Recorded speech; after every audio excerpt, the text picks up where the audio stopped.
What's up, people? 3HL Ron Slay right here. Guess what you need to do, man?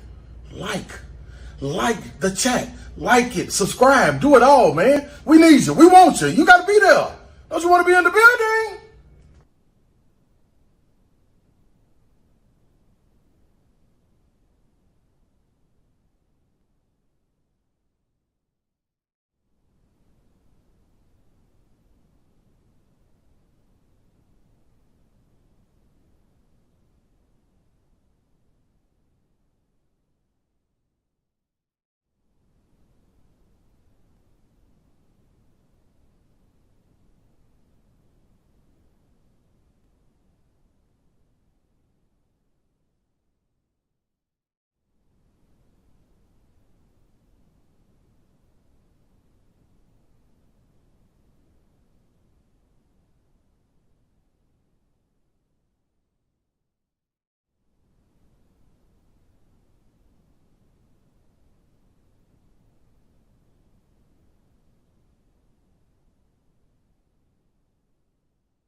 Sports Desk. I'm Joe Hunk. Also happening this month is Conference Media Days. SEC Media Days will be next week. The Big 12 is actually starting today, and the brand new Big 12 commissioner, Brett Yormark, who starts on August 1st, he will let you know if you listen to the press conference, says that he has no doubtably thought about Big 12 expansion and that they are open for business. He also said that he is prepared to negotiate with Texas and Oklahoma to possibly leave for the SEC early if they want to do so. The Atlanta Braves just lost to the Mets a few moments ago, losing 2 of 3 against the series. They're now 2.5 games back of New York as they head to Washington for a 4-game series before the end of the first half and All-Star break. For all your foundation repair and waterproofing needs, you need to visit USSTN.com. Breaking news at once on your home for the Vols, the flagship station for your Tennessee Titans and home to 3HL. This is 104.5 The Zone.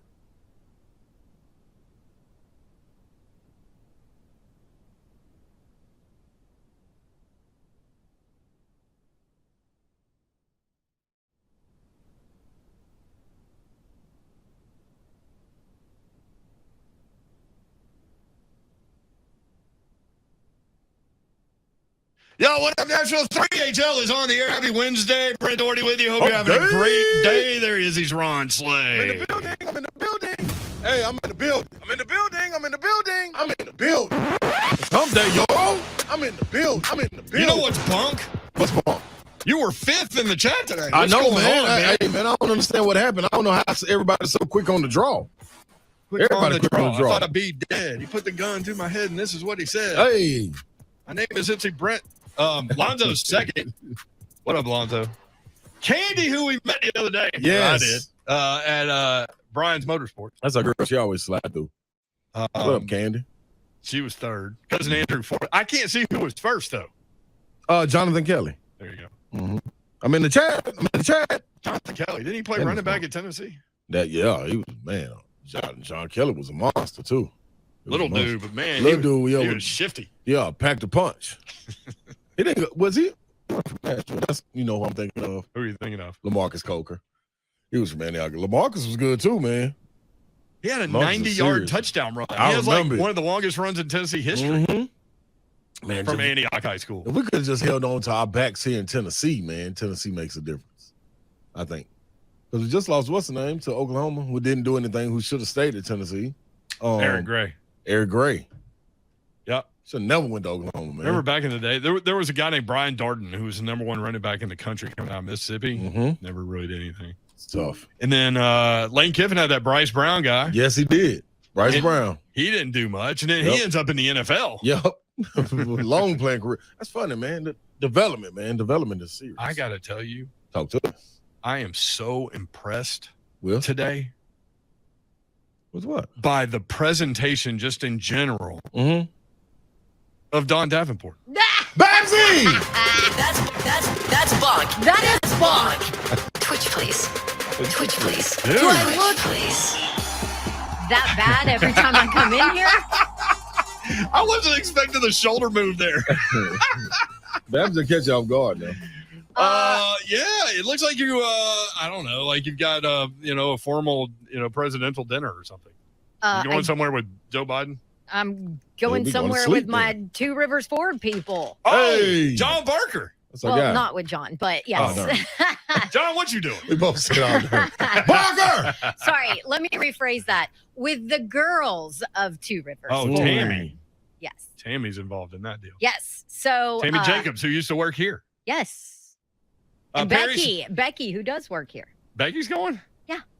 She just had a really big birthday the other day, Becky in sales. Well, maybe we should just celebrate that tonight too. Sounds like that's what y'all doing. I think she's been celebrating. Is it a bad sign that whenever you actually come with makeup on and dressed, your entire office is like, what are you doing tonight? What's going on? What did Slay say? Oh, you look snazzy today, Babs. Where you going? I'm like, damn it. Do I look like garbage every other day? No, you don't. And this is the problem. Let me tell you the problem. See, that's that. There you go. You know where I'm going. You can't You know where I'm win. going, y'all. Hey, you look You know really where I'm nice going. today. That's it. That doesn't mean you look bad every other day. No, I'm it just don't. like, you just point out every once in a while. And see, listen, if You I know don't I'm say just anything, giving y'all I a know hard it. time. I know that, but I'm still gonna do it anyway. But a lot of women will be serious about that. Dead serious. Dead giveaway.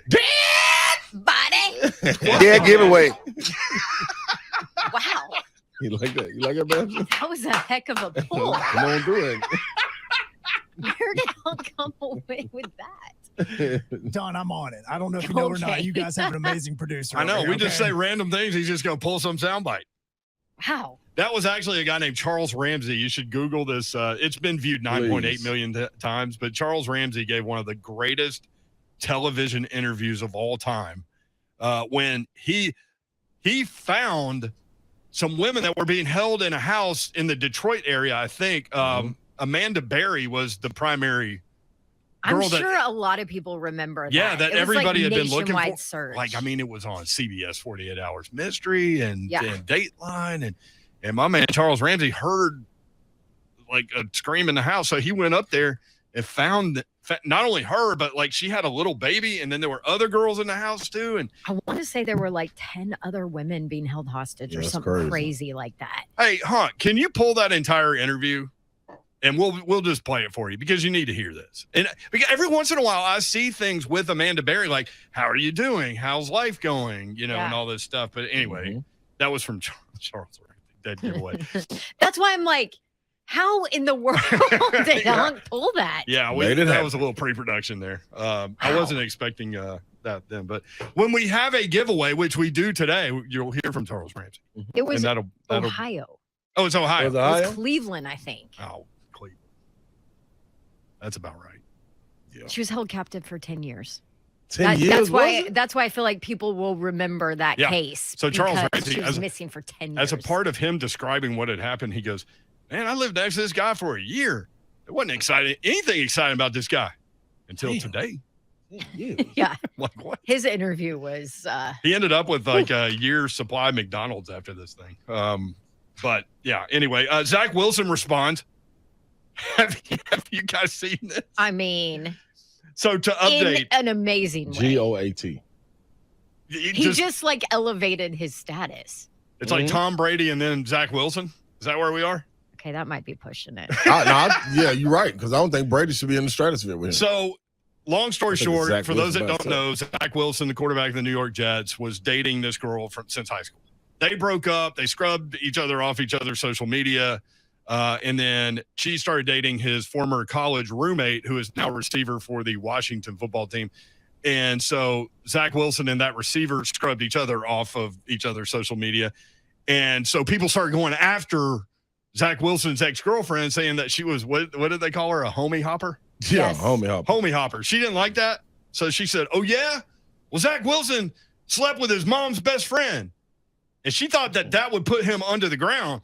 In reality, as Slade just said, GOAT. People love it. That's right. So- I am assuming she did not expect that response. Did not expect it. So Zach Wilson on Instagram today took the boys to Gozer Ranch Club in Idaho before camp. Poor cell service. What did I miss? That's how you play it right there. That's how you play it right there. That's how you play it. Zach Wilson, man. I mean, yeah. Mm-hmm. He should become a motivational speaker at this point, right? No, Teach motivational people doer. how to lock in the cougar. No, you just do as I do. Because the cougar's out there running wild. This is a follow me. They used to have the don't follow me. This is follow me. Zach Wilson edition. So you're saying it doesn't take any skill to lock in the cougar? No, you got to follow what Zach Wilson say do. You can come out with a little handbook.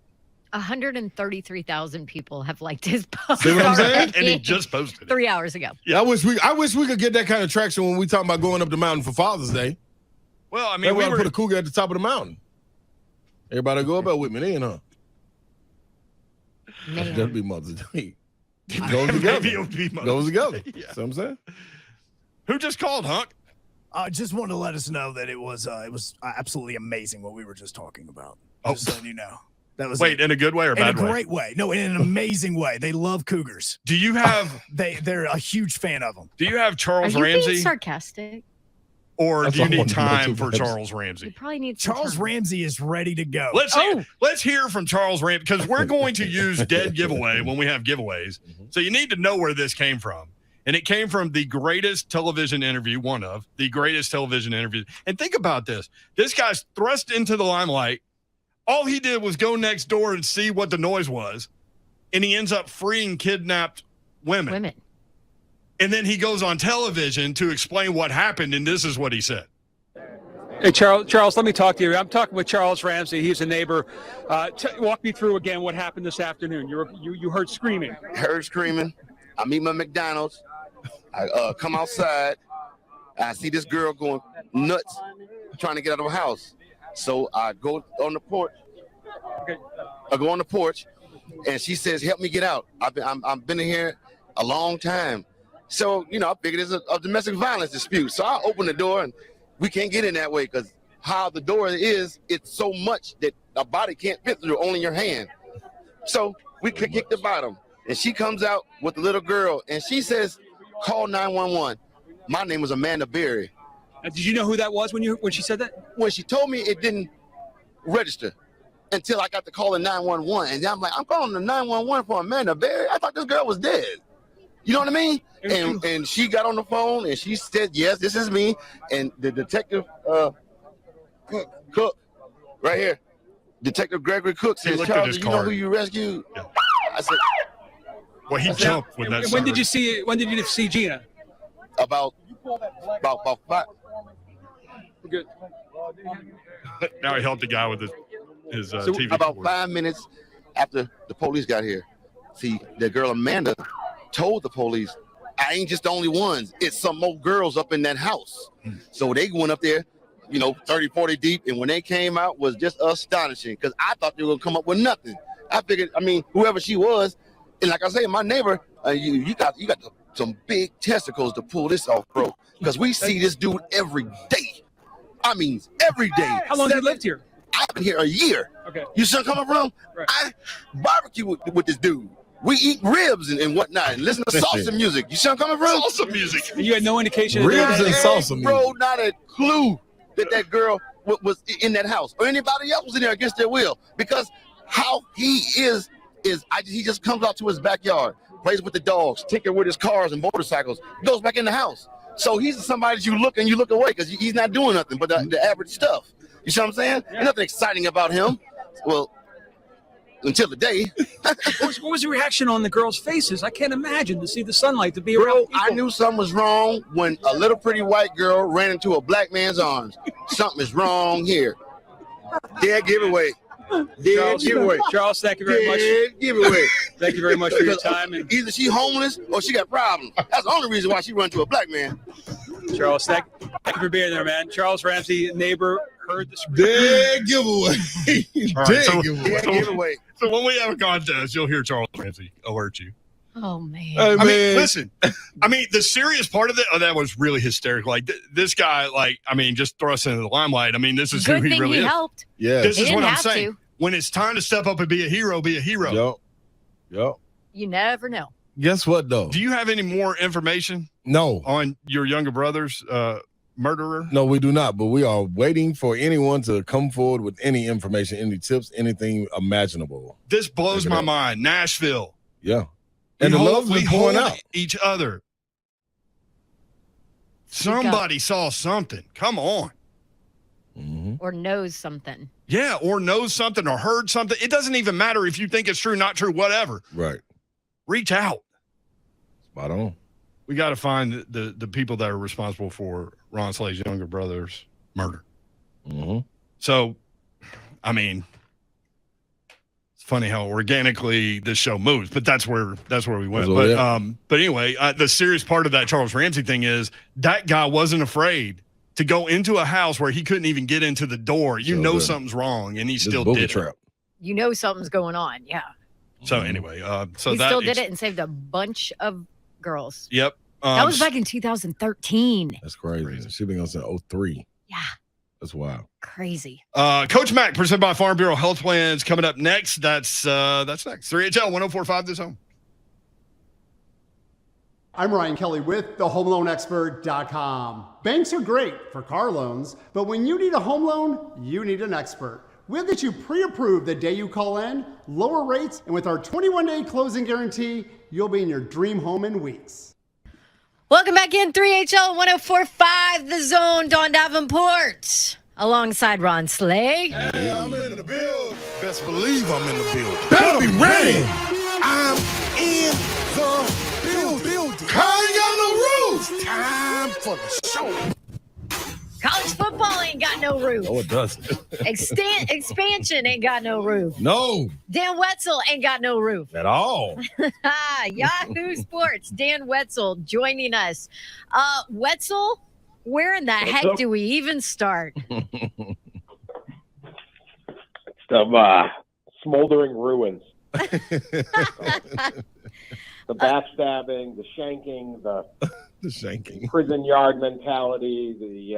I don't know. I don't know. Although it's wild out there. It is wild out there. I'm actually going to start with a piece that you put out today, because a lot of people read the headline and be like, what the heck is Wetzel talking about? The headline, every college football fan should be rooting for the Pac-12's survival. Please explain. Well, look, I've heard, whether you love the Pac-12 or not, or you care about the Pac-12 necessarily, or you think the Pac-12 did this to themselves, which they kind of did in a lot of ways. I love college football, and I love all of college football.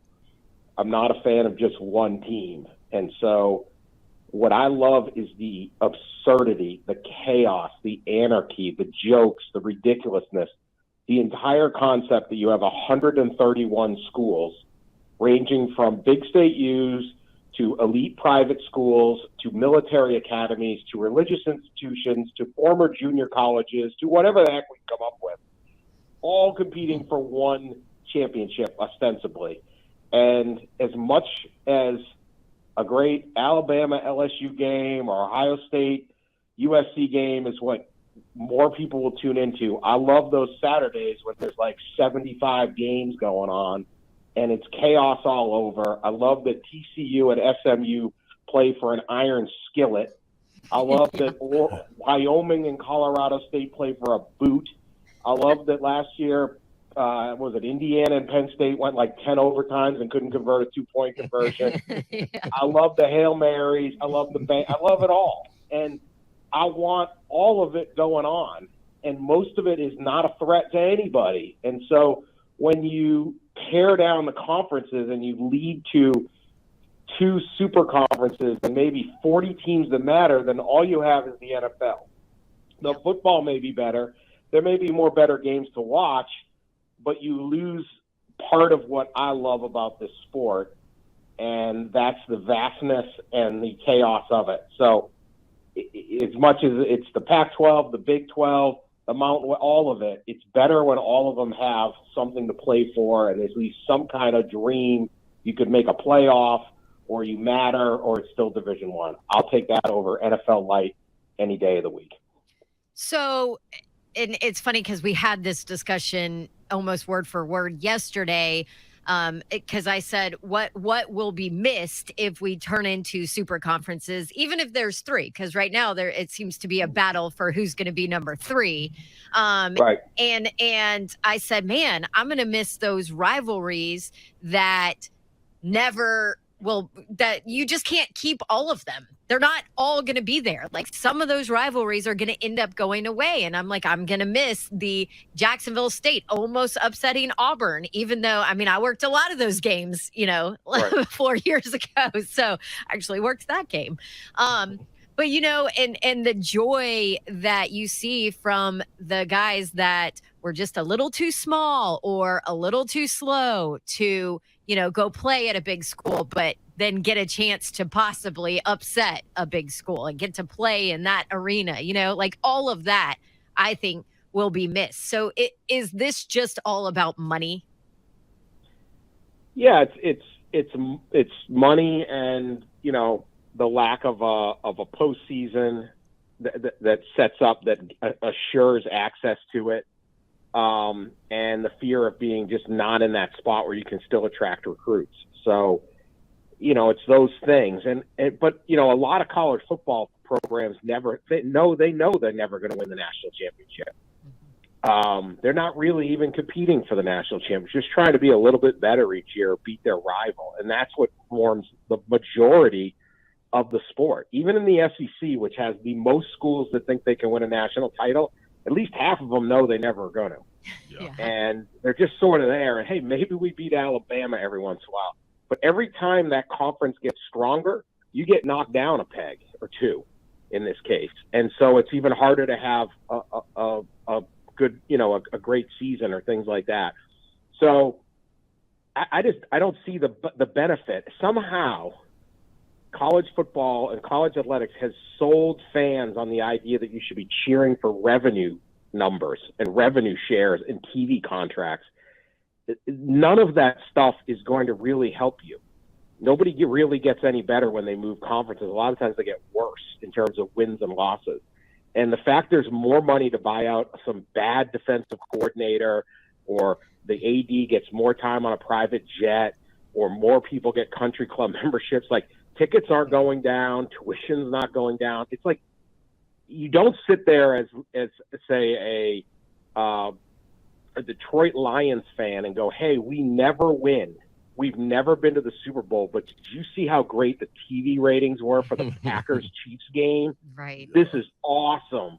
You know how much money our owners make owning this team that never wins? That is awesome. Somehow in college sports, people kind of get into that. Yeah. And it's like, I'd rather if I'm a fan, I want to win. And I want to win games. I want to have fun. I want to have a hope for a good season. So the more we cut out, let's say the Pac-12 and the Big 12 merge, right? I mean, it's not going to be the biggest disaster, but Washington State's out. Oregon State's out. Who knows who else is out? And you go, well, you know what? I loved watching Pac-12 after dark and Mike. When's the giveaway coming up? Huh? Sometime in the next 20 minutes. That was very dramatic how you said that. It's because you need to be paying attention, because we're got to give these things away like in the next 20, because it's for tonight's game. What game? It's for the Nashville Sounds Memphis Redbirds game. Very cool. And it's tonight and at First Horizon. So if you're going to be calling in, make sure that you can actually go. Very cool. So, yeah, stay tuned. Zone TV, you can watch the show, Twitter, Facebook Live, YouTube, and Twitch. Twitch, please. Ramon Foster, shout out to Charles Ramsey, a freaking legend. Yes, he is. Yeah, giveaway. Cousin Andrew, that was gold. CJ, most honest man of all time, in all caps. Oh, man. So true. Let's see. What else? That McDonald's burger hit different that day. I think he did get, like, McDonald's for a year. Like for free. Oh, I mean, nice. It's on the right. 9.7 million views. Jonathan, never heard that until today. That is legendary. And then Auntie Aaron, who says what we all need to say and hear and feel and put it inside your core. See something, say something. Yeah, Auntie Aaron. Another thing that we're going to have to discuss one day? What, her saying that she's also considered a cougar? Auntie Aaron? Yeah, that's what she said. I thought she said she called in and said she was a cougar. And I said, well, we like that. But I mean, sorry about that, Auntie. I didn't read. One thing we got to do, man, we got to go down. What?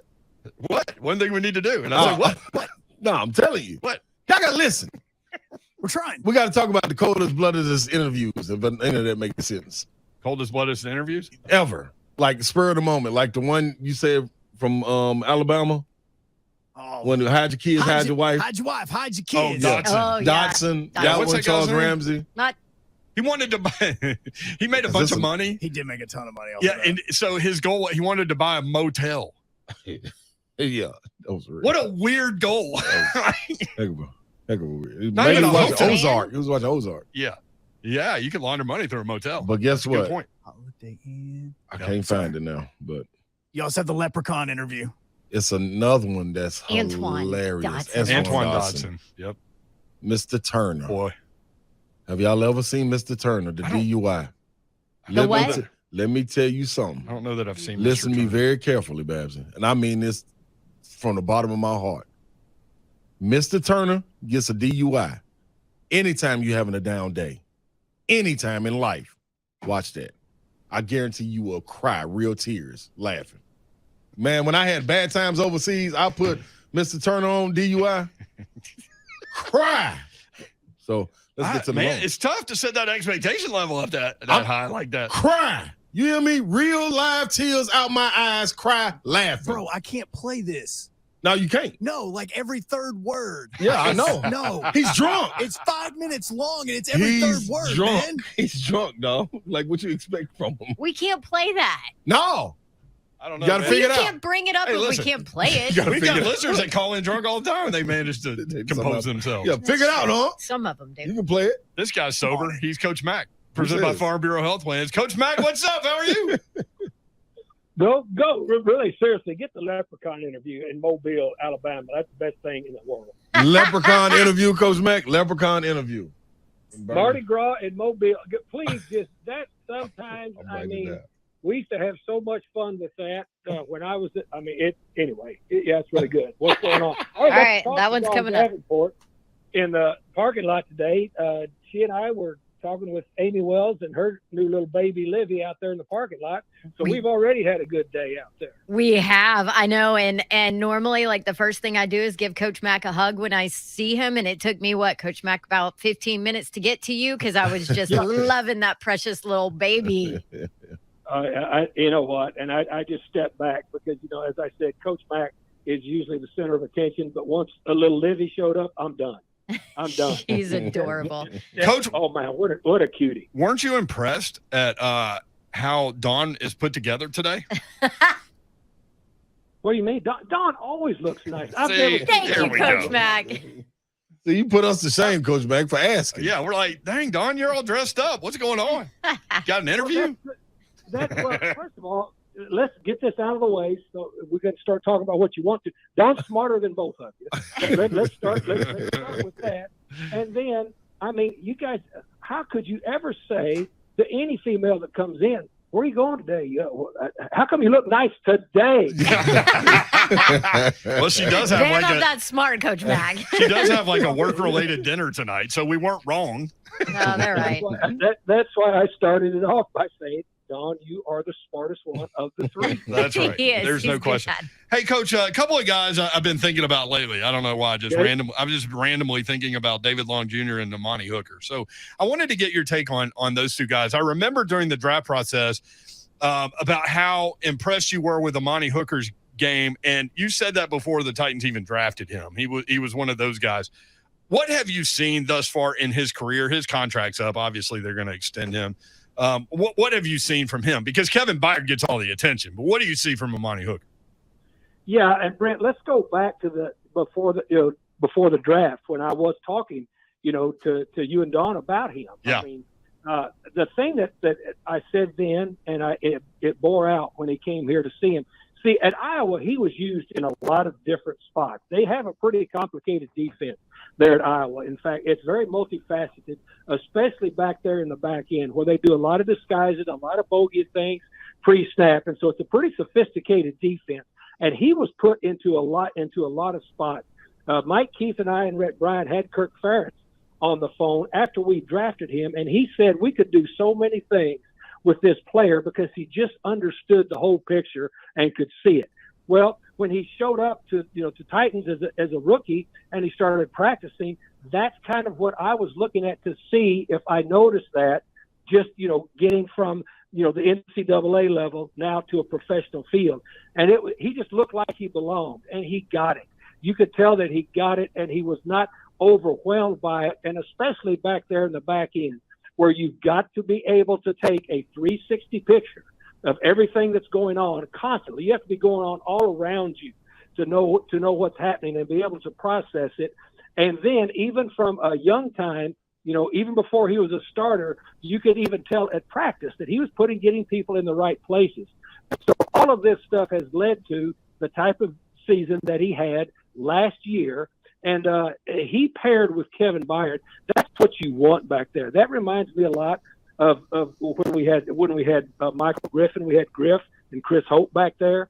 I mean, both of those guys could play off of each other so very well. It takes me clear back to the Bear days when we had Dave Duerson and Gary Fensick, and then Mark Carrier, and Sean USC Gale. number 20. I loved him. Yes, players that can play off of each other in the secondary, and plus get everybody lined up and don't panic. You can't panic back there at the secondary, because if you panic, then that panic starts to run downhill right to the second level and right to that first level. And so I've always been a big fan, but I was a big fan watching him in college just because of the multitude of things that he could do and do them well.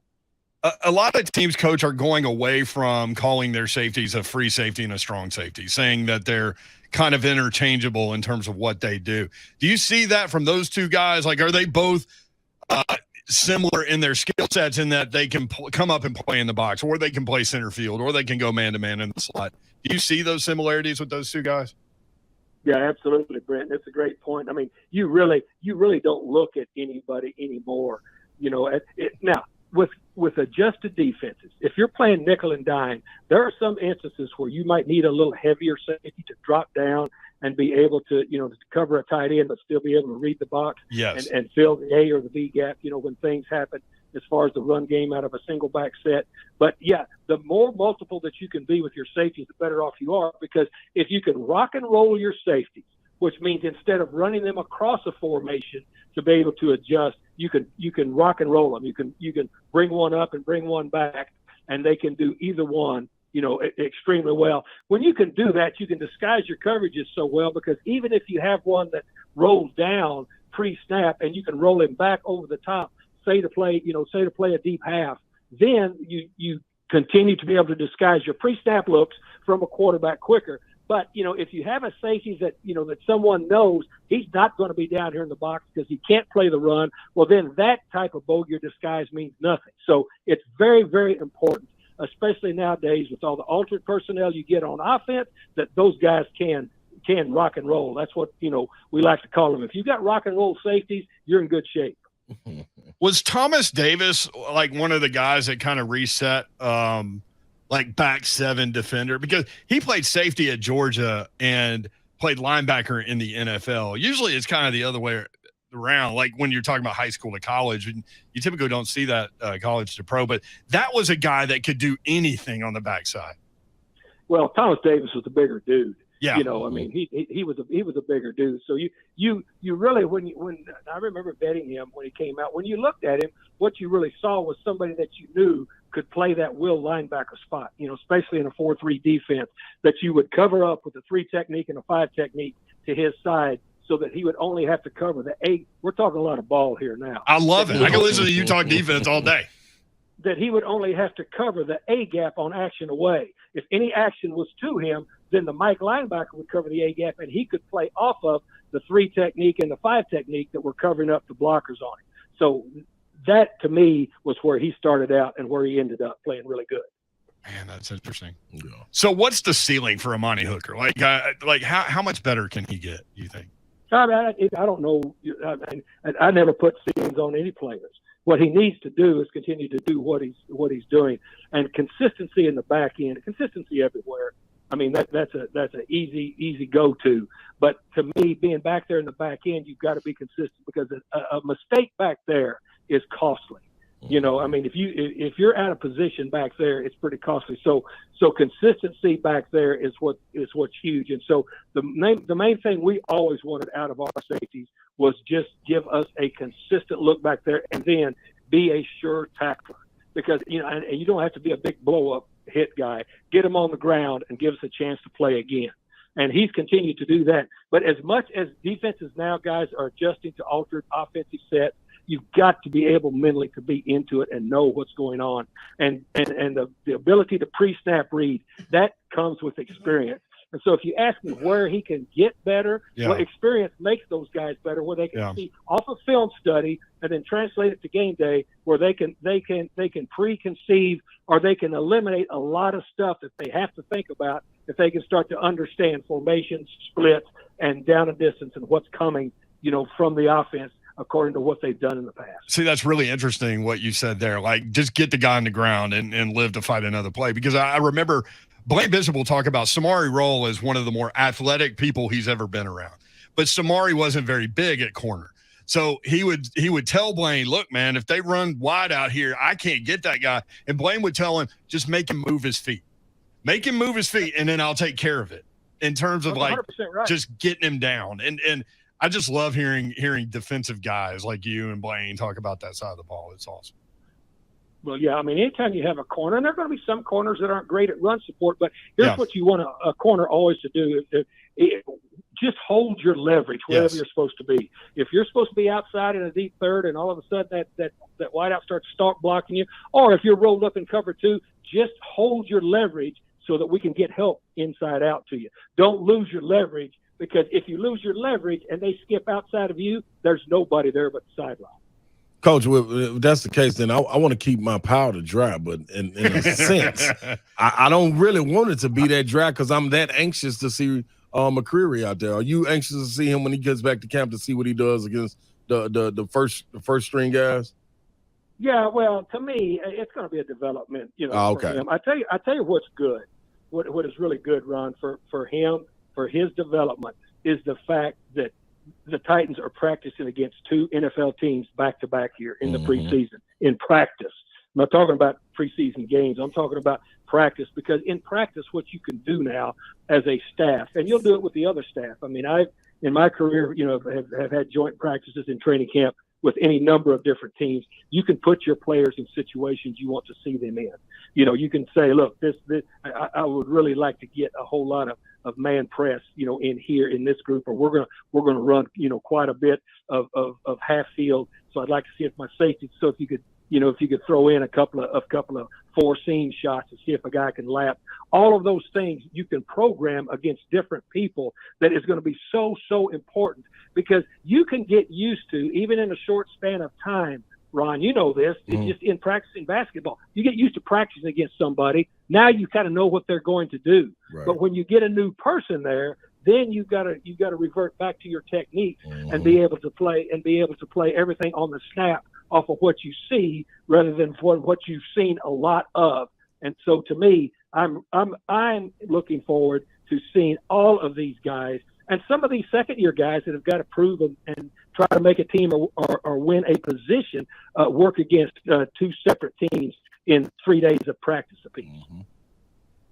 I remember talking with Tyrone McKenzie, who was the linebackers coach several years ago, about David Long Jr. when he got drafted, and he said, see ball, hit ball guy. He's developed into much more than that. He also is in contract year. Kind of walk me through what his game looks like at this point. Well, you got to understand, coming out of West Virginia, even though he was the Big 12 Defensive Player of the Year, but he was a blitz guy. I mean, he was a blitz guy. They would walk him up and move him around a lot and blitz him and pressure him. And then he wasn't really be able to sit behind the line and to sift out and read what we call the guard ball triangle. Yeah. He didn't do any of that. You know, he didn't do any of that. And a lot of his coverage stuff was either blitzing, you know, what we would call train pickup, or picking up somebody swinging out of the backfield off of the blitz. Those types of things, you know, I mean, you could tell that he was an instinctual football player. And the thing that you look for now when you're vetting linebackers in collegiate game, because they're not going to be taught a whole lot of that, because there's just not a whole lot of fullbacks coming downhill in the A gap anymore. So what you really try to find out is what type of natural GPS they have to where the ball is, and how early they can jump ahead of blocks. That's what you look for to see. And you could see that he had a GPS to the ball. He was a good tracker, and he was a pretty violent tackler when he got there. When he got here, then he started getting coaching as far as concentrated coaching behind the line, because there's so much they have to learn. I mean, a great example for our listeners to a recent Titan that I coached was Stephen Tulloch. You know, Stephen Tulloch came in North Carolina State, and Tully played in North Carolina State that year. I mean, he was the MVP of the Meineke Car Care Bowl, but he played behind, 4 guys that were number 1 draft picks across the front. So really, I mean, he was just basically a see ball, get ball, rat ball player. Yeah. And rat ball meaning he didn't have to read much. He just had to go. And so once he got here, he needed to start learning how to read things, because it gets a lot more complicated. And again, that's what he and I would work on. And then he had a lot of help, because in a 4-3 defense, on either side of him, he had David Thornton and Keith Bullock. All right. And so those guys could really help him out. But young guys coming into this league, that's the one thing behind the ball linebackers has to learn, is that center guard triangle, learn angles, and also, learn how to get ahead of blocks on a pretty consistent basis. Man, you talked some ball today, So Coach. did. It's about that time. That was like a 13 days away, baby. That was like a whiteboard Wednesday right there. When I was talking with Dawn and Amy Wells, of course, I love both of them out in that parking lot. I don't know much about that baby and how to raise a baby, but I know a lot about ball. I don't know much about that baby. I don't know if me and Amy do either, honestly. The dingo ate your baby. Thank you, Coach. Yeah, Good both stuff. Both of y'all got beautiful baby girls. That's a big plus. Thanks, Coach Mack. Here's the difference. See you, Coach. Here's the difference. Dawn's brainwashing her baby. So is. And, With Aubie and Auburn? Yeah, dang right I am. Same thing you guys do with your kiddos. Slay and I have an issue with this. What? We'll talk about it next on 3. Bring it.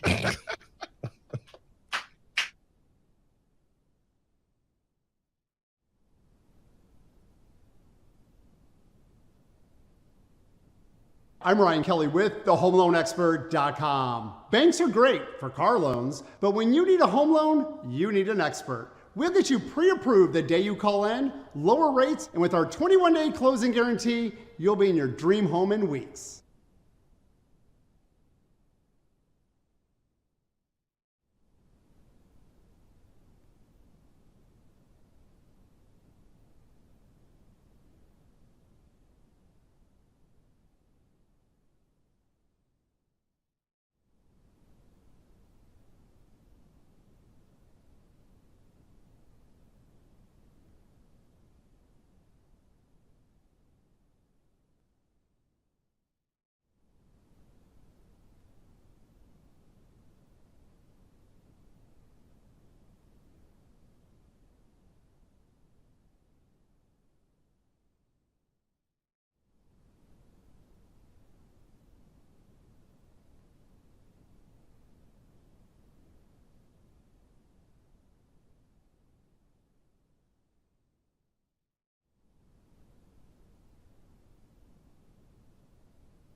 y'all smooth crying, man.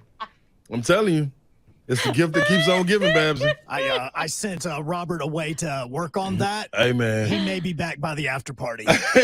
There's way too many cuss words, and Mr. no Turner is drunk. Get Robert off that. Robert doesn't deserve that. Poor Robert. He said, "Do you want me to do it?" I said, "If it's good enough, absolutely." Hey, man. But it's 5 minutes. I mean, just counting the efforts in there, it's like Hey, man. 8,000 of them.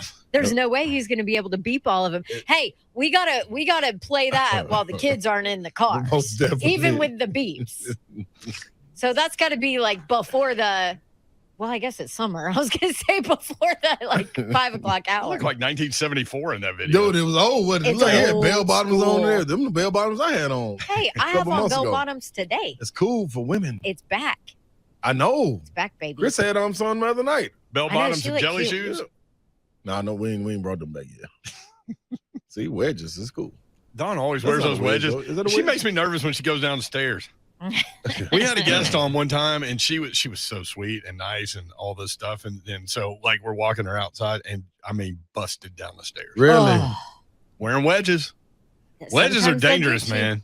See, You combine wedges with woo girls, and you got problems. Oh, Yeah, that's a terrible idea. that's Woo girl wedges. You guys that's a do realize that, I was on pace to run the full marathon every single year until my wedges and a bar and some alcohol in Lexington got me. When you started working on That's why I can 3HL, suck you had just hurt your ankle. Yep. And you're like, man, I need to start running. When my ankle gets better, I'm going to start running. And then I went to the doctor and they were like, yeah, you probably need to have surgery on this. And I haven't been back since. That's smart. I'm like, oh, okay, thanks. Appreciate it. Yeah. See you in 10 years. So parents that love certain schools, right? Like they have their kids and their kids end up probably liking the same school or whatever. You can ask my kids. I did not put Tennessee on them at all. You can ask my kid. I did. Yeah. What? I didn't.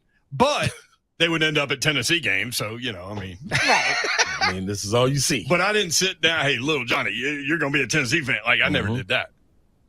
I never had my kid with a book, and you're reading a book, and you're telling your kid read this book. Really? Digest this book. Who would into do something your like that? soul. Yoram? I think Y'all are a bunch of clowns. I'm asking Yoram, of course. Let's go to Don Davenport's Instagram feed. Abby, good girl. Abby.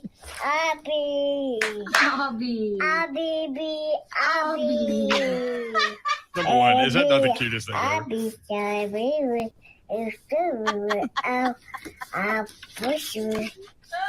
you gotta get to the stadium scene, right? There's tumors.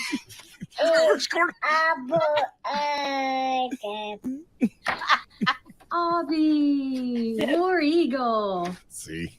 Brainwashing. Yeah. I tell you. Yeah, that is. War Eagle. She picked that book up herself. We bet. She's two. She ain't making choices. We bet She made did. the choice for Abby to be one of her decipherable words, along with no. Definitely no. She's up to 2 words. Abby and no. Hadley, do you like Alabama? No. I like the Who do video you where you love? said, Abby. do you want to go inside? No. Do you want to stay outside? No. Yeah. All right. So is She that told me to sit down. is that cute or is that a parent brainwashing their child? Oh my That's most definitely God. brainwashed. That's most What? definitely brainwashed. Did you guys talk about this before I No. got here? This is why I need to get here earlier. No, we do All most kinds of definitely. things. We came up with Charles Ramsey and In Hadley. defense, the only brainwashing I'm doing of my child is making sure he doesn't like Alabama. That's it. There's 700 other schools he can choose. I don't think there's nothing wrong with that. Just not Alabama. I just had to take over. My Mr. Babs is an IU guy. Well, I mean, wouldn't you rather her stay in the SEC? That's an easy win for you, though. Like can get even a 2-year-old that knows nothing about college sports knows Knows that not to pick. Indiana is insignificant. Knows not to pick. Hoosiers. I didn't even know they did that. Is that what they do? That's what they do. Hoosiers? Hoosiers. What a buck rising thing to do. Every student body is having a field day with that. Hey, I will say this. We had Shannon Terry on yesterday talking about NIL and all that. So I was looking at the on3.com website last night, bored and just kind of going through all the deals. IU is on it for basketball. Yeah. Like They are. on it. They are. Yeah. They're all up in these NIL deals for their basketball players. Mike so. Woodson knew what to do. Yep. Well, not necessarily him. I thought that was a weird hire. He's like but 60. Yeah, the collective. I thought that was a weird hire, but it's working. It is working. Yeah. Well, yeah, it's working when you have NIL. I mean, the amount. But everybody's got NIL. The collective, no, but think about IU and just how legendary that basketball program is and how far they have fallen. Yeah. You know? You know my favorite Indiana player of all time? Who? It's kind of an obscure deal, but Calbert Chaney. Really? You remember Calbert Chaney? Yeah. Lefty? Yeah. Without question. Isaiah's mine. I couldn't stand If I had Damon to pick Bailey. one, I don't even like Indiana anyway. I couldn't stand those little point guards they had. Damon Bailey, who's the other guy, ended up the coach at Arizona, got knocked out of there. You can't tell me that Vols fans don't get their kids to say go Vols right off the bat at 2. Not on Trust Instagram.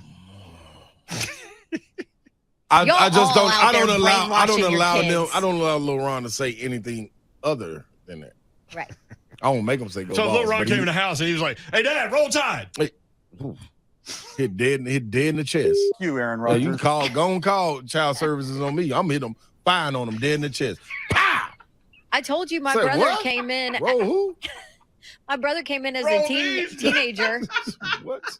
wearing some North Carolina gear. And I thought Pops was going to boot him out forever. Your father would have been absolutely right if he ran as full speed as he could and clotheslined him and made him do a flip. Like, ain't nothing wrong. Listen, hey, I ain't telling you who to root for, but it's consequences for who you root for. That's all I'm saying. There you know you what I'm go. saying? You know, you root. See, I'm just setting her Root up for who for you want to. success. I ain't mad at you. I ain't mad at Hey, you. Dad. No. Hey, Dad, go Cats. Oh, my gosh. Boom. When you get back up, try another one. Like a sack of potatoes. Try another again. SEC school. Yeah, you got. How much can your chest handle? Go Gators. What else you got? War Eagle? You better get it right. You better get it right. The little chest gonna hurt. Hey, Dad, go Vols. Come here, boy. I love you. Your daddy. VR point. What is it? VR points? What's the name of the Fortnite? VR. What is it? The V-Bucks. V-Bucks. V-Bucks for life, Ron. Those things that show up in your credit card bill. Yeah, exactly. Like, what the hell is this? Hey, boy, I got a little story about Lil Ron with that one, boy. Just remind me to tell y'all. When we first moved down here, boy, hey, man, woo. I'm telling y'all. Did you have to do a little money lesson? What? And I had to do a little lesson to put the parental code on the cable box. Yep. Yeah. Hey, man. Wait, do you have an announcement? I can. That's right. That's your new announcement. My new announcement is, parents, if you don't have a parental lock code on your cable box, get it on there before it's too late. Because once they get to 4 or 5 and figure out how to work that remote, you could wind up with a $1,500 bill of movies that when they go back and look at it, they will only watch for 10 seconds. This man was ordering movies, watching them 10 seconds, then go order another movie. Then he watched the whole movie. Like it. Daddy, I don't like this I'm one. going to go watch another. Oh, man. It's probably made by now. And we wondering why he just standing in his room. Like, what are you up there doing? Man, watching all kind of Disney movies and scary movies. I'm like, hey, man, $1,500. And Comcast only took on about $750. It could have been worse. It could have been right. And then Daddy would have, boy, what you doing? Come on, boy, give your dad a hug. Boy. What are we giving away, Hunk? Nashville Sounds tickets For tonight's game. for tonight's game. All right. That's happening in like 4 hours. All right. 3 hours. Charles Ramsey going to alert everybody? Yeah, giveaway. Yep, it's Winning Wednesday with the Nashville Sounds. Be caller number 5 now for your chance to win a pair of tickets to see the Nashville Sounds. Host the Memphis Redbirds tonight at First Horizon Park, 615-737-1045.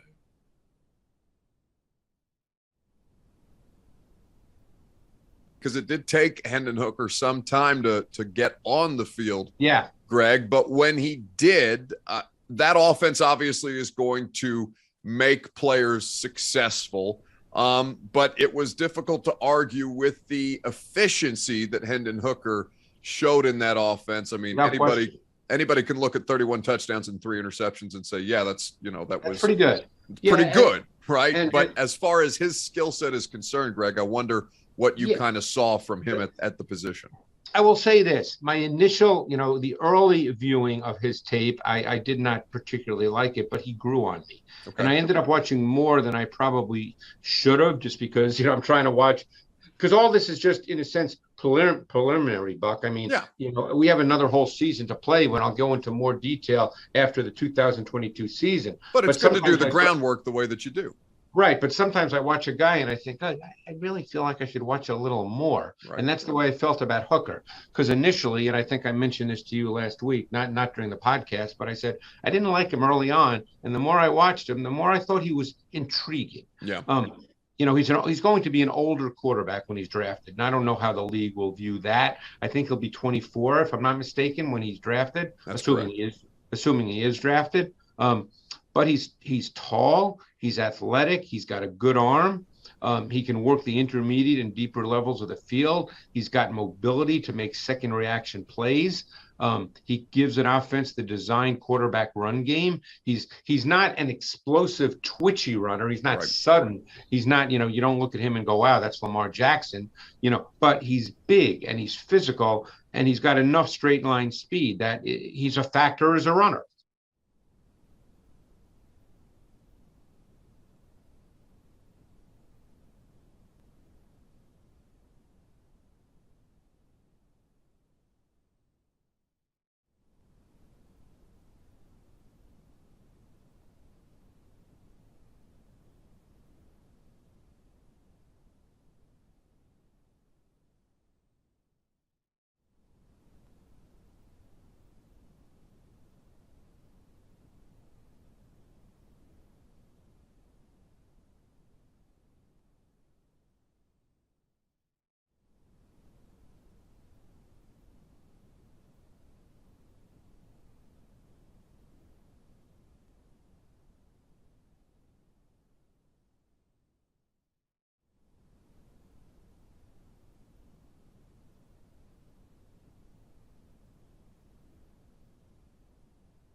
Good afternoon from the Superbook.com sports desk. I'm Joe Hunk. SEC Media Days is coming up next week, but all the conferences are holding their media days over the course of the next 14 days. When it comes to college football, the Big 12 having theirs today in Dallas and Arlington. And the Big 12's brand new commissioner, Brett Yormark, said that the Big 12 is open to adding teams instead of the other way around of having other teams go to, say, a conference as the Pac-12 or anything like that. He says that the upcoming media rights deal that the Big 12 is working on is going to create major momentum in these negotiations. But the most interesting thing about what Brett Yormark said is that he is up for negotiating with Texas and Oklahoma to possibly leave for the SEC early. The Atlanta Braves lost their game today, losing 2 of 3 against the Mets. They now sit 2.5 games back of New York. For all your foundation repair and waterproofing needs, you need to visit USSTN.com. Breaking news at once on your home for the Vols, the flagship station for your Tennessee Titans, and home to 3HL. This is 104.5 The Zone.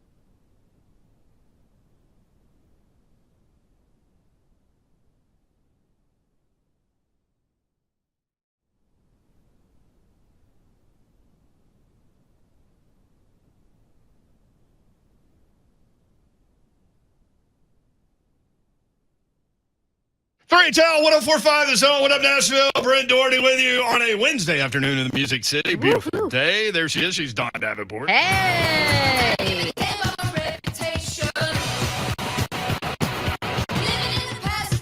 It is a beautiful day. Damn that I'm brainwashing my child to be an Auburn Tiger. Do you brainwash your children to love the school that you love? Love the team that you love? Maybe it's Nashville SC. Well, there's some social media stuff going on with that group today. SC? Yeah, they made some people move their tailgate, I think, and so now there's a little protest going on. They're not going to bang the drum and do the chants during the game tonight. So drama. Not the SC faithful, not the what's their fan? Do they have a name for their fan club? I know a lot of soccer teams when it comes down to the fan I don't know, but the name. Backline on Twitter at the Backline SC wrote an open letter to Iron Air and Nashville SC, and they want some stuff. That's them, yeah. That's the Backline. That's the name of them. We have 4 requests of the club: quarterly meetings with club leadership, including Ian Air. These meetings have been part of our discussion since the founding of the Backline. It's called the Backline. Yeah, advanced communication to SG leadership of event and pricing changes that impact supporters and priority purchasing options for our members. This includes, but is not limited to, parking, tailgate, ticket pricing, concessions, non-soccer events. They want a fully functional TIFO rigging system. You guys are soccer guys. Don, you're the soccer expert of the group. Yes. What is a TIFO rigging system? Where is I don't think Will Bowling wants to get involved in this discussion, but where is he? He knows what that is. I don't know, but let me tell you something. We got a second. We have 2 hours. Okay. Well, except at 5 o'clock, Tony Vitello is coming on. Oh, okay, yeah. Tennessee baseball coach. I'll scoot over for the GOAT. He's a know-it-all. That's right. Well, not yet. He ain't a know-it-all yet. I'll tell him to when he get on. But let me tell y'all this. This right here, and hey, round of applause. Hey. Ovation for the Backline standing up and demanding stuff. This ain't nothing but Europe, man. You know why? Let me tell y'all this right here. When I got over there, I didn't understand just the impact that the fans have on the club. Do you understand what I'm telling you? If you don't, let me tell you. I'm thinking the fans come to the game. They support, you know what I mean? They cheer us on. You know, after the game, you know, you happy or you sad, you know what I mean? You greet your favorite player, you going home, you go out and kick it, do whatever you got to do, get ready for the next week at work. Man, our fans did this when I was in the South at Juve Caserta. It was funny. I mean, you like that name? Yeah, these international names just flow off your tongue, man. I'm telling you, man. Ask Shane Foster. We're going to have him on. Finner Bank Oaken. I had to tell Shane, hey, Shane, no, man, we ain't going out there, man. Like, come on, dog. It's cool. No, because it's a problem out there if we go out there. You know what I mean? We got to get it on. These folks was mad because we went on a 2-game losing streak. They started demanding changes. They walked in our practice on a Wednesday. These people supposed to be at work. Whiteboard Wednesday? Man, they come in there on a Wednesday and stop our practice. We're in there full-fledged practice. You hear me? Already done warmed up. We sweating. We getting ready to go 5-on-5. All you hear is the chant. I forgot the name of the chant. But the chant is coming down the hallway. You can hear from outside coming down the hallway. We're like, man, what is that, man? Like, that sound like the fans. Man, they come in practice 100 deep. Do you hear me? In practice? In practice. 100 deep. I'm looking around like, hey, man, what is going on? Man, the captain, I'll never forget it. The captain said, hey, y'all, don't say nothing. Let's just go over and sit down and listen to what they got to say. I said, what? Go sit down and listen to what they got to say, man. We got to practice, man. Like, we got a game coming. I think we're playing Armani. We're playing Giorgio Armani team coming up Saturday, who had a stacked team. I'm like, hey, dog, we got to get ready for the game. They said, no, man, just sit and listen. They're well-dressed, too, weren't I they? was just going to say, I'm sorry. Pause.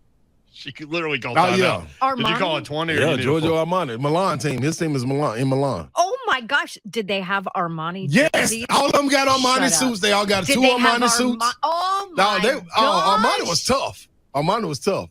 And guess what he would also do? He would always have his he had 2 parties during the year. A year-end party, then like a mid party. He would also let all the basketball players come, you know what I mean? I would just want to play for them you know what I mean? It was cool, because- man, you know what I mean? Did you get to go? Come on, Babs. Of course you did. know what I mean? Did you get an Armani suit? No, but he let us get the Armani polos. Y'all can go and get some polos. You don't play with the team, but we'll let you get some polos.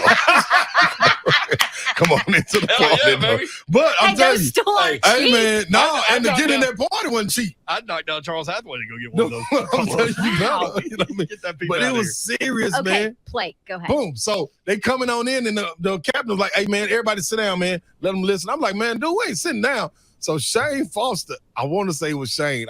I'm pretty positive. Foster, if you listening, call in, man. We got to get him on. Hey, yes, we do. All the time. Shane had the ball in his hand when they walked on the court. So they came in, and one of the dudes tried to take the ball from Shane. Shane was like, "Nah, man, move, boy." You know what I mean? Like, man, I'm from New Orleans, man. What you talking about? You know what I mean? This don't scare me. So he take the ball back. Oh, they try to rush Shane and get the ball. So he ended up giving them the ball, and they rushed us off the court and was like, put us in the locker room.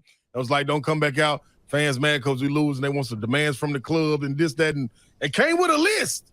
Came with a list. A list, dog. And so we was like, man, ain't no way, man. What are y'all talking about? How can they just stop practice? It ended practice. Oh my Because the fans God. stormed the court on a Wednesday, man. So what they talking about, the back line, is real. And that comes from there, man. Like nobody else has control of the club like that. They would shut it down. They did. They did. I'm telling you. Hey, man, that was fun. They said I'll tell another story. It get better. It get better. It's like, when we my got in the locker favorite, room. it's like my favorite thing when Slay starts to tell a story and then And thinks he's like, twice about it. Nah, I get better, man. Because So typos are, thanks to Ryan, massive signs that cover the stands, and I'm sure I mispronounced that. As Will Bowling sits down. Here's there. our Typos? soccer expert. expert. Hello. What are they? Tifos. Tifos. Oh, Yeah. Tifos. Wait, what? They're called TIFOs. Those big signs. Why aren't they just signs? The banners. Yeah. Banners. It's probably of European descent of some way. I'm telling you. I don't know. They're a big deal, though. Oh, okay. Oh, yeah, I know exactly what it is now. So When we say banner, what's the deal?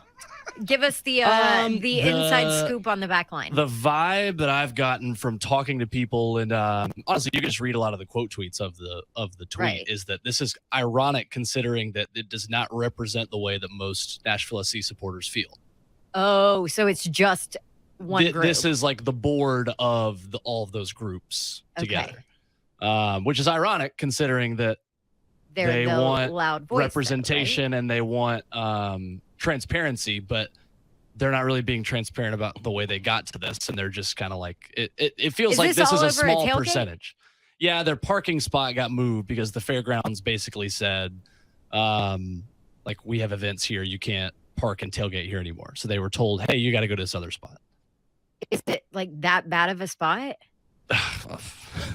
Apparently, I don't know. I mean, it better I don't be. see. I don't No, see. dude, it's the point. Like making us move. It's the principle of it. Hey, I'm all about principle. You know I am. What do you mean we got to move? We were here first. The tough look. The tough look for me. I put this on Twitter too. Is throwing in as your last list of demand. Oh, we'd also like cheaper beer prices. Well, like, I mean, come on, guys. Like that. Yeah. Okay, but the can sky I is say blue. The beer prices are very expensive. freaking ridiculous It at is. Nissan Stadium, everywhere. They're freaking ridiculous. But like throwing that in at the end of a list of demands that reads like a ransom note probably isn't the best way to get that to happen. I don't know. It's pretty disappointing. why I think are it's a beer really bad prices look. so expensive Well, at venues? number one, it cost Nissan Stadium a lot to get the beer. And the there. ticket prices for Nashville SC are also as low as anyone in MLS. So that's kind of where they're getting you. But you throw things in at the end of demands, right? Like all politicians do that with bills. Negotiation, right? Like yeah, the insert name of bill here always has like cheaper beer prices at the concession stand. Like there's always stuff like that in them. Yeah, let's be honest. That's why our country is where our country is right now. That's why things never get done. Right. That's why nothing ever gets done. They're asking for the moon. It kind of sucks too, because like tonight's a really big game against Seattle. Nashville SC is in like their worst run of form ever in the 3 years they've been in MLS. Worst run of form, meaning they're not playing well. They have one win in their last 6 games. Why don't you just say they're not playing well? Run of 4. I go into my soccer brain, and it changes the way that why don't you say, they've won one of their last 6? Why do we have to say run of form? It's like I saw somebody tweet because their song, their anthem is "I'll never give up on you." Someone said, "I'll never give up on you." Parentheses, unless you don't lower beer prices. Look, here's what's going to happen. Unless you take away my parking spots. With Davenport going in, this is what's going to happen. Like next week, they'll make a huge trade, and Davenport will break the store. Like, that's how it works. Well, the transfer window did just open last week, so the time to do that is now. By the way, Lucas Panziga to Street, we will be making our own list of demands on the Buck Rising Show tomorrow morning, 10 a.m. on 104.5 The Zone. Yeah, man. Yeah. But see, I'll tell you this. One thing that's different, and this is why I sit back and laugh at it sometimes, and when it's being able to experience that over there and then experience here, it's like, come on, y'all. Like what you just said, it's not a real representation of the fans. No, some of the fans. It's not. That's what I'm when them fans came through that tunnel. It was a real representation. It was every bit of a real representation. European supporter groups have been like communities for like 3 generations. Yeah. Like the supporters groups in Europe that would say things like this have been like going to games together since like the 1908 season of, when they were wearing different jerseys and had a different name and played in a different city. Braveheart had it. It's a 3-year-old club. Like let's all take a deep breath. Yeah, that's it. See that? What was that guy's name? William Wallace? Who? Braveheart? Yeah, his group. Wallace. They were organized eventually. Well, let's hope that run of form gets better. Thank you, Don. Yes. It's going to be a great game tonight. Run of form. Is it? It's going to be quiet over there. It still won't be quiet. Like it's just one section that isn't going to be like chanting and drumming. It sucks for like the kid. Is it going to be impactful though? No. Okay. I don't think so. Well, I mean, it come sucks on tomorrow and let us know. I think the biggest impact is for like the dad and the son that are like, hey, Seattle's a really big team. Let's make our first trip to Geodis Park. And the people like that these groups are actually penalizing are the players and fans that haven't had the experience before. Like they're not really affecting the club that they want change from. Hey, so when the fans stormed the court, did y'all start winning after that? We beat Milan the next game, but we had some other problems going on. We had some other problems. We had some, like people weren't getting paid. See, what fans don't understand is like what's going on internally. We come out there and play. That's why we was like, we had finally had a team meeting and we was like, hey man, let's put all that aside, man. Let's go beat Armani come Saturday. You know what I mean? We was like, all right, cool. Then we get out there on the court. After everybody done spilled all the beans and everything, everything's cool. We all on one accord. Here come the fans mess up everything. We're like, oh, man, we just bonded together. Now y'all just come tear it all down. You know what I'm saying? So we had to fight through that, but we did. I just pulled a picture up, too. We did beat Armani, though. David Hawkins and all them. You know what I mean? I got one more thing to add from my co-host Davey Shepard on the Nashville Soccer Show. Said, I have now heard from members of 4 of these organizations who are official backline groups, unanimous disdain for this decision that they've done. So, oh wow, this appears to be a very vocal minority that has represented organizations that their members do not. Now you've got fan base organizations fighting amongst each other. Welcome to soccer, baby. I can't wait to hear Lucas's demands at 10 o'clock. That's going to be. I'm tuning in. All right, Todd Fuhrman coming up at 4:30. More 3HL next on 104.5 The Zone.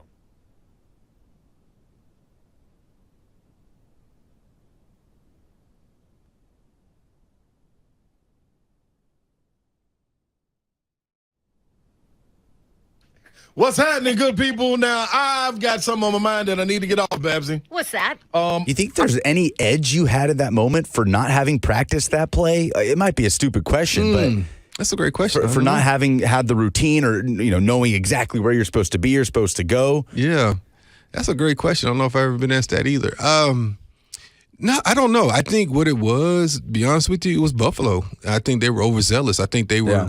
It was a nip-tuck type game back and forth, which we had led pretty much the whole game. and they took the lead. And I think their kickoff team was who's going to make a play. And I'm going to be the guy to make the play. And I think they just got overzealous and were trying to make a play. And you can't necessarily fault them for that. You know what I mean? I think, in a situation like that, for the most part, most guys are going to try to get down there and make a play. I want to be the one to make this tackle, get this energy back up. We're about to go on to the divisional round. You know what I mean? And I think that's what it was. Now, I've heard like the conversation between Phillips and DeHay, who the special teams coach, who ended up losing his job, and Phillips lost his job because he wouldn't fire him because it wasn't his fault.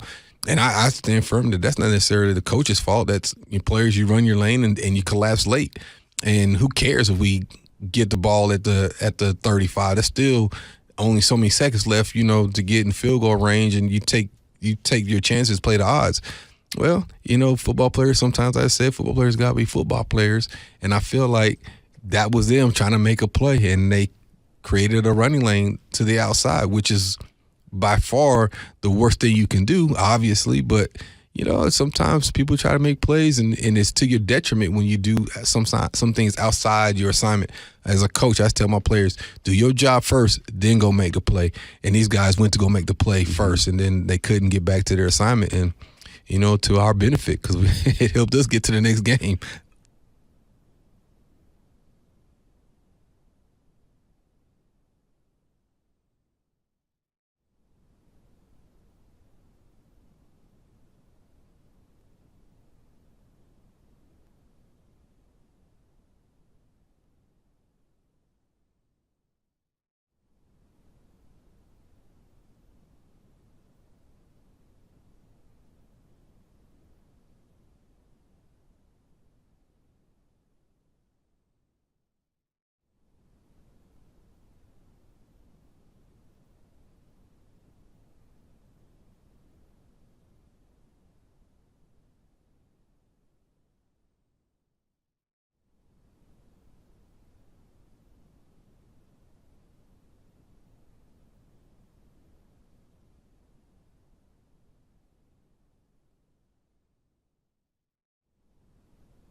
Jeremy Fowler is doing a series of top 10s for ESPN and the NFL. And yesterday, running back number 1 was Derrick Henry. We didn't go beyond that. I can't even tell you who number 3 is. Who does number 2 work for? Austin Powers. Yeah, my brain, man, works weird in weird ways. Today he did wide receivers. I don't know who the top 10 are, but I know that A.J. Brown is not one of the top 10. And I was talking with somebody that was upset about that. And I'm like, dude, from a Titan fan perspective, he left. Like, move on. Right? And like, do you wish him well or do you wish him not well? And this is no knock. This ain't no knock. I'm not sure if he's even the best receiver on that team right now. That is a knock. No, it's not. No, that Devontae Smith is cold. I mean, and he was coming off an injury. Ask AJ Brown if that's a knock. Of course he's gonna say he does. Well, yeah. But I like. But I see what you're saying. Yeah, I mean, and they got a lot of weapons. But if he remained on the Titans, I think he would have been more of a marquee name, especially with the relationship he has with Tannehill. I think it got worse going with Jalen Hurts. Some people may argue that it didn't, but. Well, and does his role change a little bit because Devontae is the big play guy? That's what I'm saying. So we're gonna see. We're gonna see. Who were the ones before him?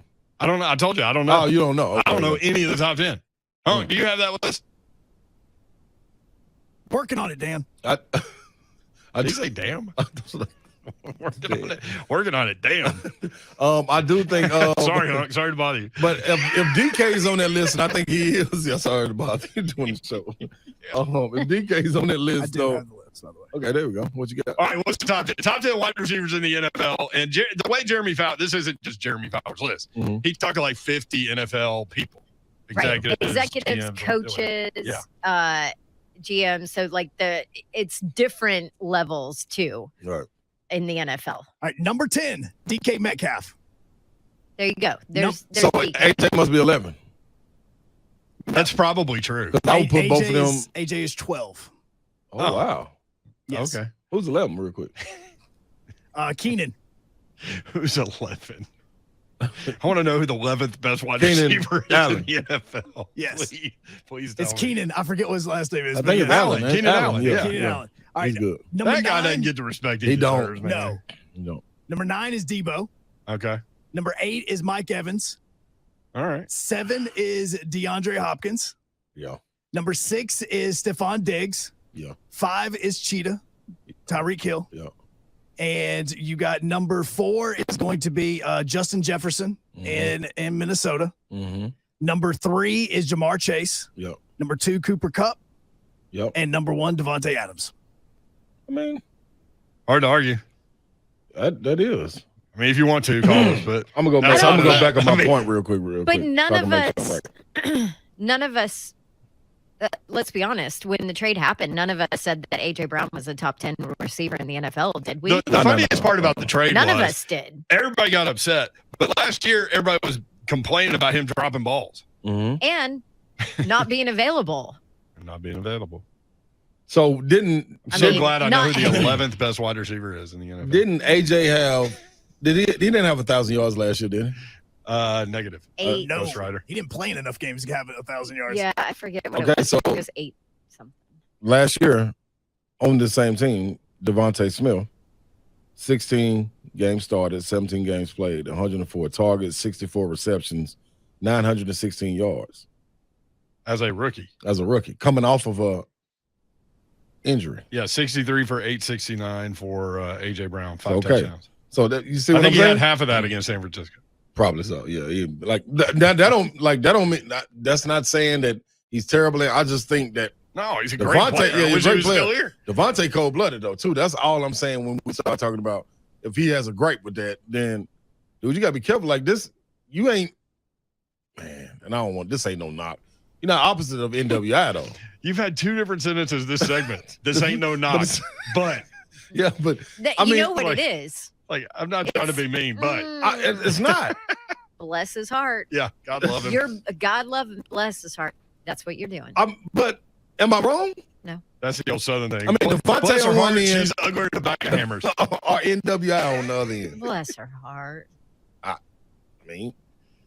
No, you're right. John L says AJ. You speak truth. AJ is better than Metcalf. I would argue that too. That's why you wanted to know who's. That's why I behind. said who's 11. You know what I mean? Because but they did go back. They did go back and forth all year on who was better between the two, him and DK. I'd rather have AJ Brown. I would take AJ Brown as well. But I do think also you're right with saying Keenan Allen don't get the right respect that he deserves too, because he's a dude right there, a player, man. He'll play. He is.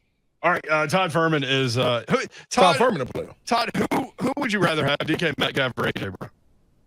I'd rather probably have A.J. Brown at this point. But to be honest, I think if you're looking for a long-term durability standpoint, I think DK is going to be much more dynamic in the next 3 to 5 years. I really worry, guys, about the knee injury that A.J. suffered and how that can potentially linger. So I think, not to get ahead of ourselves, but when you look at the Titans' move, as unhappy as fans were, I think it's a lot better than paying A.J. the asking price to Philadelphia Mets. That's what I heard too. Okay. Maybe 2 knees, as a matter of fact. Yeah, I mean honestly, once it goes for receivers. And Brent, we had this discussion. I think Slay was before you were in the saddle with us, talking about Julio Jones and what the realistic expectations were for him. Titans fans were thrilled because they thought of Julio that we saw at Alabama and early on in his Atlanta career. But as these receivers get nicked up and so much of their game is predicated on speed, separation, and all of that, it's hard to get back to that level. And I think Titans fans who aren't that familiar with what Robert Woods brings to the table are going to be pleasantly surprised with how physical he is as a blocker to try and seal off that edge and create some running lanes for Carrington and, of course, Derrick Henry. It definitely is list season. There's no doubt about that. Curious, where do you stand on Jonathan Taylor v. Derrick Henry? I'd rather have Taylor at this point in his career, and it's as simple as he's got less tread on his tire. Derrick Henry, you wonder about his physically imposing running style and the amount of wear and tear that he's got. We've seen Adrian Peterson that kind of broke the mold, and maybe Derrick Henry will be cut from the same cloth. But I think Jonathan Taylor showing the versatility last year, or at least glimpses of his ability, not only as a runner between the tackles, but also catching balls out of the backfield. I think at this point in their career, not because of what they've already accomplished, but what they're going to do going forward, I'd have to take Jonathan Taylor ahead of Henry. So in terms of who will end up leading the NFL in rushing at the end of the season, which guy would you bet on? I would lean towards Jonathan Taylor, but I think Derrick Henry is going to feature much more prominently in what the Titans want to do on the offensive side of the ball. We know Frank Reich wants to run it, and the running game is going to help this Colts team immensely given what Matt Ryan had to deal with in Atlanta. But they're also as likely to try and throw it around a little bit, take advantage of the short passes that are there. I think Taylor's usage can increase as a receiver out of the backfield. So I would still lean towards Henry, but it's not a market that I would really run to bet either of the favorites, honestly. Do you remember? I didn't ask you this beforehand. In fact, we never asked you anything beforehand. But do you remember what the Titans' win total is going into the season? The win total sits at 9. It's moved a little bit to the under. You have to lay a price if you want to go over on the Colts. I've seen some books shade it to 8.5, where you have to lay somewhere in that $1.70, $1.80 range to go over. But one thing that the Titans obviously have working in their favor, the same thing the Colts do, is 4 games against the Texans and Jaguars. But I think this is a Titans team that's, in my opinion, in a little bit of a state of transition, trying to figure out if Ryan Tannehill were to struggle, could they go to Malik Willis a little bit earlier? I still think it has to be viewed as playoff or bust. But also, when I look at the Titans as far as public perception and expectation, them being the number 1 seed in the AFC last year was a little bit of fool's gold. They weren't quite as bad as what we saw against the Bengals in the playoff game, but I'll see them fighting for a fringe wildcard spot. All right, you can't just throw that out there and just keep moving, because you're the kind of guy, Todd, that hears things. So when you just flippantly say, well, if they go to Malik Willis early, then, do you think that that's a legit possibility?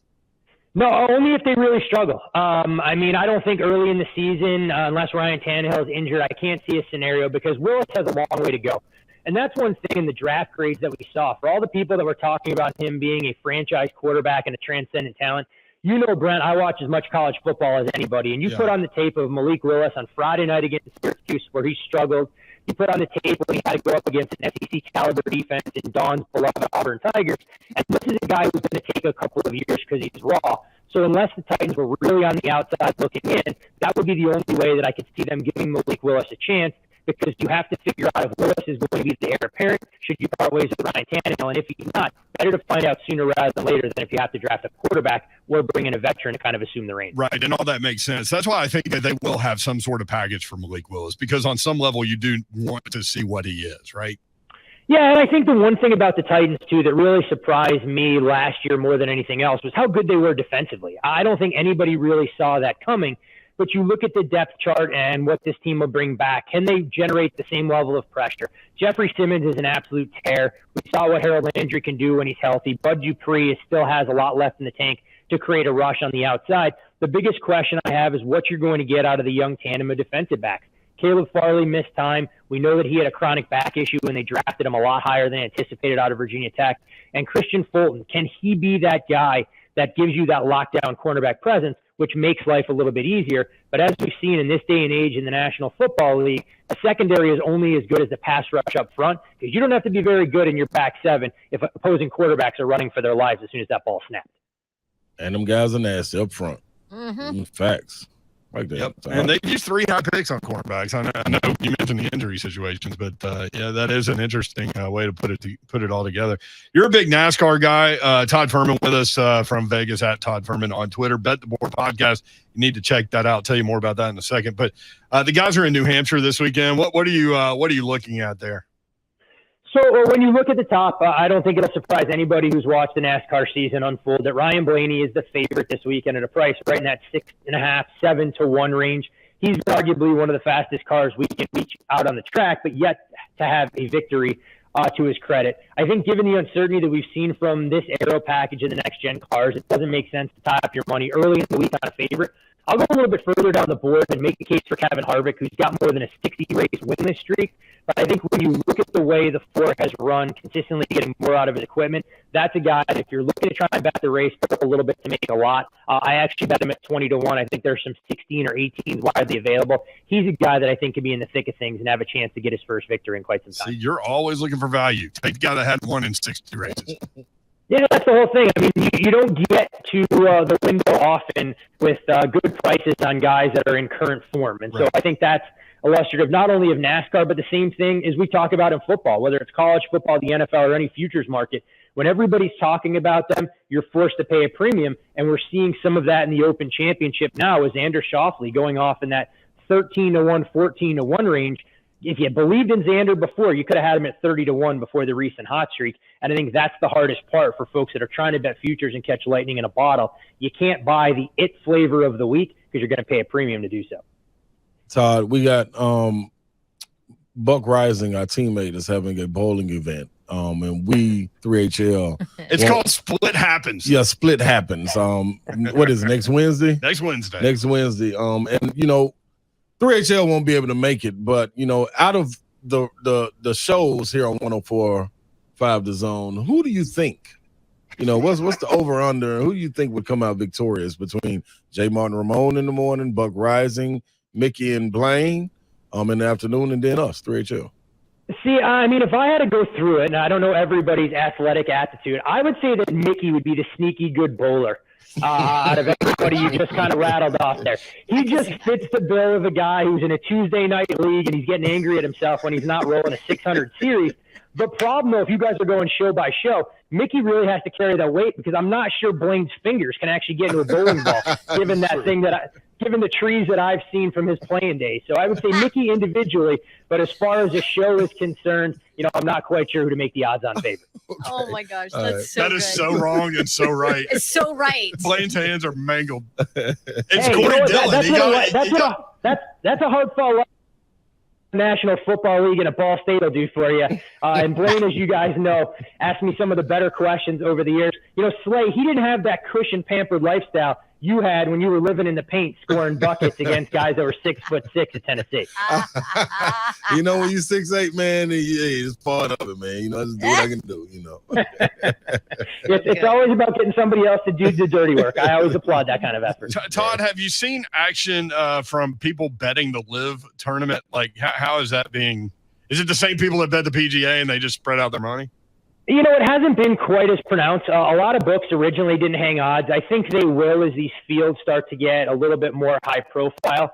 And I actually spoke to a couple of golf bettors that think LIV could provide better opportunities for them because you're going to see players that are more desperate and that are hungrier than some of the household names. So every week you'll see the likes of Dustin Johnson, Brooks Koepka, and Patrick Reed to a lesser extent listed as favorites. But until you guys see them going out there and trying to play with that killer instinct, you're going to find guys like a Charles Schwartzel or a Henry Duplessis who won one of the events offer up a little bit more value than what you're going to see in some of these majors where these guys are out there trying to earn their keep and more importantly get a hefty and handsome payday for their hard work over the course of 72 holes.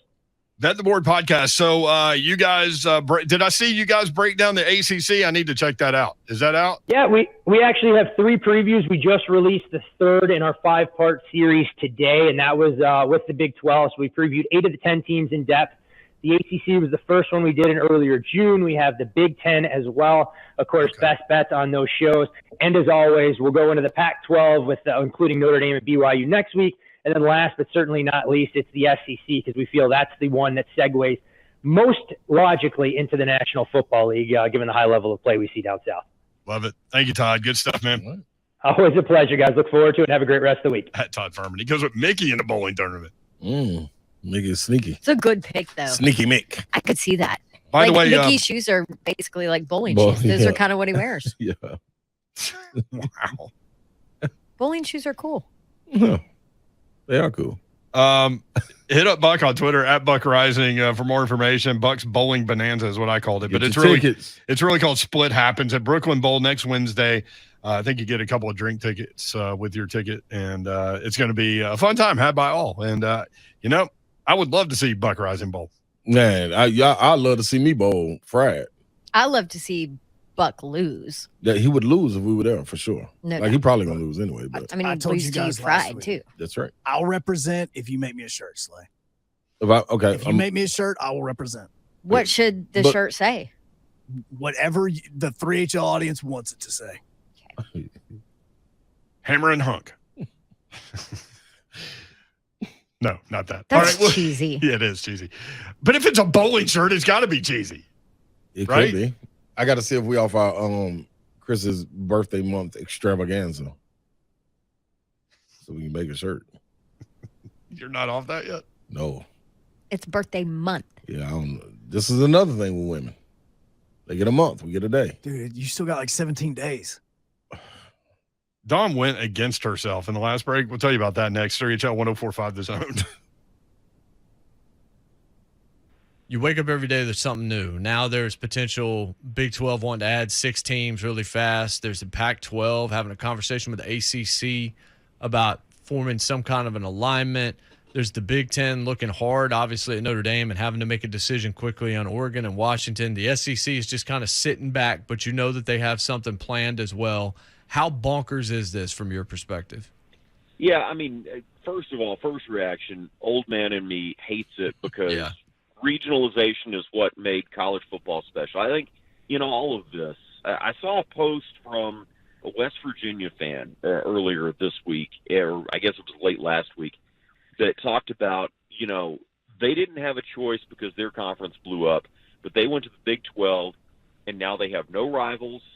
Their program has no juice because they don't play any games that their fans look forward to every year. I mean, yeah, it's cool that Oklahoma comes out there. It's cool that, you get to play Oklahoma State and Texas and schools like that, but they want to play Pittsburgh and Virginia Tech and Miami, and they don't do that anymore. And so for a lot of West Virginia fans, sports don't mean nearly as much as they used to because the thing that differentiates college sports from everything else is rivalries. Mm-hmm. And when you take those rivalries away, it means less to people. It means less to people that watch on TV, that give you money, that come to your stadium. So college football has got to be careful because NASCAR did this. NASCAR went away from tracks that were well supported because, the North Carolina and Virginia markets are too saturated. Okay, that's great, but those tracks were selling out so you could go to Kansas and you could go to California, and all that was in theory great for the growth of the sport, but it killed off what made it special. And college football is going to be very careful about that here in the next little bit. Yeah, to that point about the rivalries, like the biggest rivalries amongst the biggest brand schools, for the most part, are going to be safe, right? If Notre Dame goes to the Big Ten, Notre Dame, USC are still going to play. Even if Notre Dame stays independent, I imagine that one sticks around because that one's big enough and the brands are big enough. But to that point, the West Virginias of the world, the ones that are maybe a step below, they're the ones whose rivalries are probably in the most trouble because you can't please everybody. The more convoluted the scheduling process has to become, the closer we get to AFC, NFC, or AFL, NFL, however this thing is going to shake out, there are going to be casualties, and they're going to be casualties of tradition. Yeah, Washington State. Okay, the reports are that, Washington's an expansion target, and Oregon is. And, okay, so what happens to Oregon State? Does that still get played? If you're playing in a conference that plays 12 games and 10 or 11 of them are in conference, are you going to play Oregon State for your 12th game? I don't know that the answer is yes. You asked about the SEC, and I never answered your question, and I'm sorry about that. I think the SEC is sitting back to see how stable the ACC really is, because I don't think it makes any sense for the SEC to take any teams that aren't currently in a conference not named the ACC. So is the ACC stable? Could the ACC land Notre Dame? Could the ACC land a couple other schools where they would clearly be the third best conference, but they would still be a conference? I think that's the question.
Twitch, please. Follow 104.5 The Zone.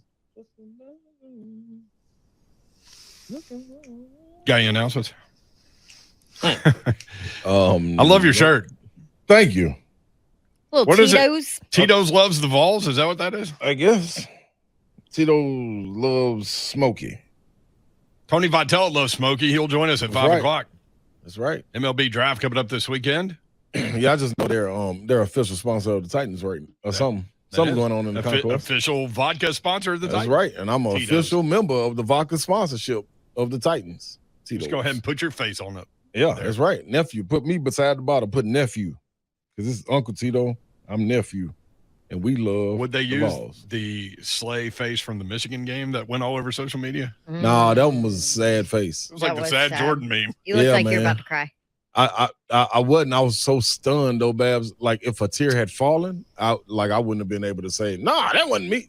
That was me." Right. You know what I mean? I was emotionally drained from that game, Babsy. I don't blame you. Yep. But shout out to the Vols. Tom Sokoviak, man, my guy, man. Tom is the best. Make sure we have some good tickets, man. Appreciate Tom's that. been through all the coaches. Yes, he has. Yes, he has. He was there. He been through all the players. He was there as a GA, I think. So he was there for. Was he there for Kevin O'Neal? Nah, I know Jerry I Green, think he was right? there right when Jerry Green. Yep. Jerry Green and Buzz Peterson. Buzz, then Bruce Pearl. Yep. then Donnie Tyndall. then Kunzo. By the way, we had Donnie Tyndall on the show like a week ago. You need to check that out where you get your podcast, rate, review, He's really subscribe, good. 3HL. He was awesome. He's coaching at a little bitty school that's really, really good. Yeah. Down near 30A. He's like an hour from 30A. Recruiting players from up here in our neck of the woods, too. That's right. That's right. So Donnie Tyndall, and then, I mean, he's been through Tom Sakoviak. Yes, he is. Been through his own journey as well. Check out his own little. He his journey. joined Tennessee's media relations staff as a student in the fall of 2002. See, just going into my junior. You got that one. Darn, Tom, you might have been the reason I got hurt. 2 years as a graduate Somebody assistant said. there, and then See you. been there ever since, right? Yeah. Got Chris. Oh, no, I'm talking about Chris. Got my guy up out of there. Who went to the SEC now. Chuck. No. No. Darn, he got the beard now. It look crazy. Oh, I know exactly who you're talking about. I can't. I'm gonna pull it up. I'm I'll tell you. blanking. I know exactly who you're That's talking my guy about. too. Yep. And we all call him by his last name. Why can't we pull this guy's name? I'm gonna tell you. Works for the SEC office. We're going to see him all week next week. Sure All are. week. Who? Oh. All week. I know. We're going to see him all week. He just blurts it out. Who? So Dawn went against herself last break. So Slay and I were talking, and you're always cautious in the workplace setting. I mean, Dawn's one of the guys. And I mean that with the utmost respect. And I take it no other way. but like she's dressed to go to dinner. So we're like, oh, Dawn, you look nice today. Like she doesn't look nice every day. Right. Thanks, guys. So Slay pulls up a picture of his playing days in Europe. And he's shooting a jump shot. And Babs goes, Slay, you're so skinny in that picture. Wow. I Thanks, said, Babs. Slay, you were skinny then. Well, thank you. I did not mean it like that. That's how I was taking that. I just meant you were little. Yeah, I bet. But you remember, I The little remember, fella. Yeah, little guy. but I remember you telling me that they made you lose weight. And I said, oh, I just said that because they made you thought it get was in from then. shape and play lighter than you wanted to. And you were like, yeah, but it wasn't that year. I was like, crap. Yeah, you tried. You tried your best. So Slay's thing, if you miss him talking about this, like in the off season, he would, plump up. and then show up how he was and get into shape while he's practicing. I'm gonna find a picture of him when I showed up. Boy, I was bigger than this. Large and in charge. What? Man, I was next to a dude, Big Pila. That's his name, Pila. Pila Pilastrini. It wasn't a Pila Pilastrini. It was Stefano Pilastrini. Big Pila. Boy, Big Pila was, so when Pila was high, so if you're on Zone TV, you can see this. But if you're not, you miss out. You need to get on Zone TV. You better hurry up. Yeah. So Pila would stand on the sideline and he'd do this. Just feeling He himself was up. probably about 340. rubbing about himself 6'4", down. 340. Yeah, he rubbed Rubbing his himself like belly? before he make a decision. He rubbed his belly all the way up from Oh, his that's from his hilarious. neck to his belly. I'd be like, "Come on, Peeler, why are you doing that?" And it helps me think. Well, all right, Peeler, that's what's up. Hey, man, legendary coach over there too, man. I Love it. All right, coming up at 5 o'clock, Tennessee baseball coach Tony Vitello. That's next on 104.5 The Zone.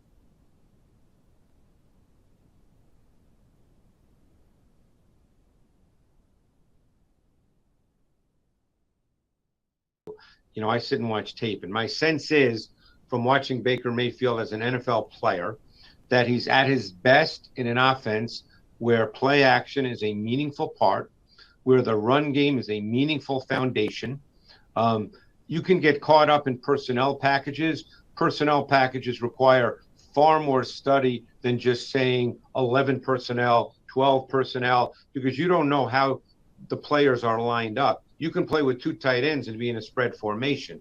You know, you can play with 3 wide receivers and everything could be tight to the formation. So those kinds of numbers need a lot more context than just a number. But I think Baker's at his best where the run game's the foundation, which I believe is how Matt Rule would ideally like to play. Now they have a new offensive coordinator this year in Ben McAdoo, so we don't know exactly how he will fit in. I know Matt Rule has always been a believer in the run game and playing some form of power football as the way to sort of establish your offense. Baker had a lot of success with the play action pass game in Cleveland. So I would expect that that's what will happen in Carolina. And I don't think there's any question he'll be the starting quarterback. Okay, with that contract being in center base, we were talking about earlier, me and Joe Hunt, with the money that Sam Darnold is being paid, you don't pull the cord on him early or give him a short leash, you think? Well, what is the film show? The film show as far as Sam Darnold, Sam Darnold, like, separating. why do you say that it won't be Sam Darnold from what he's put on film? I think they know what Sam Darnold is, and I think that Baker Mayfield is a better quarterback than Sam Darnold. Okay. So I don't think, first of all, Carolina did not have to give up very much, and Cleveland is still paying part of his salary. So, you know, Carolina is in a great position as far as making this move, but I don't think you trade for Baker Mayfield with the idea that there's going to be a meaningful competition. Sam Darnold has been a very erratic up and down quarterback. Why are you trading for Baker Mayfield if you're comfortable with Sam Darnold? Right.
3HL is on the air, 104.5 The Zone. Brent Doherty with you. A beautiful day in the Music City. Dawn Davenport is here. Hi, Dawn. Hi.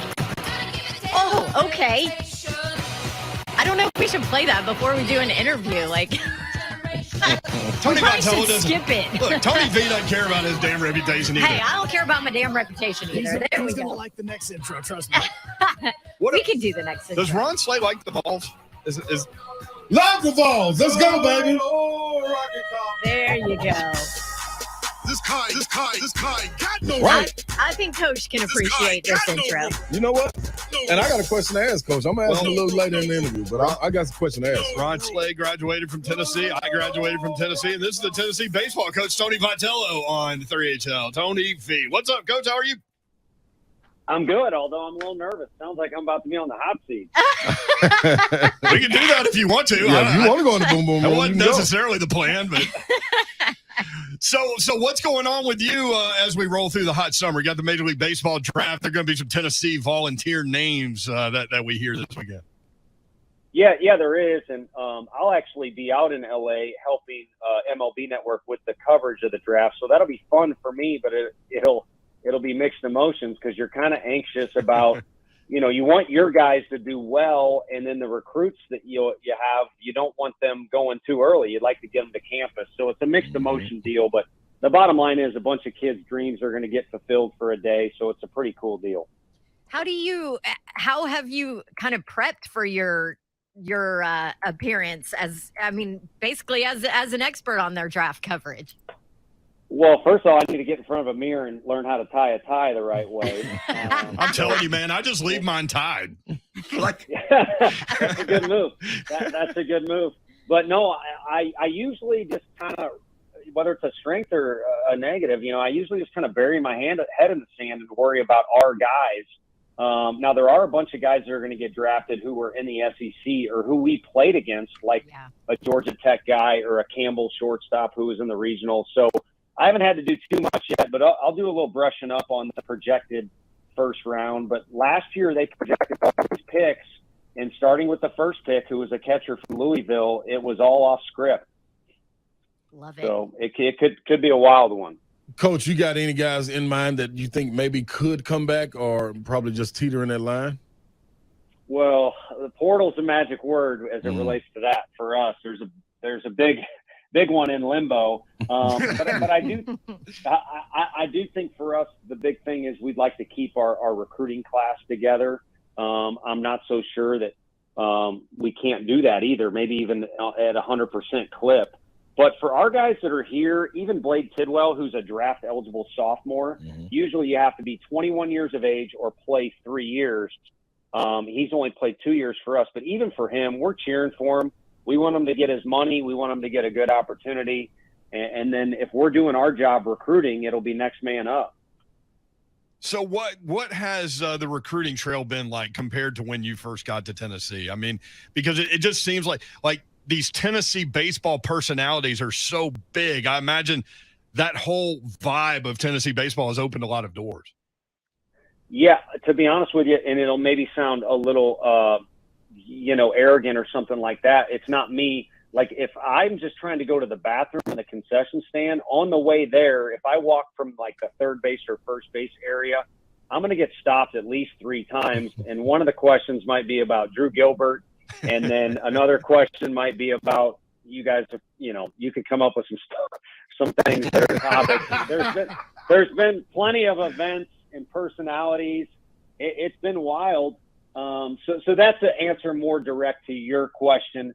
For kind of the average baseball person or coach, the answer really revolves around this draft got moved back to a later date so that it's during the All-Star weekend. It creates a lot of extra headaches for us.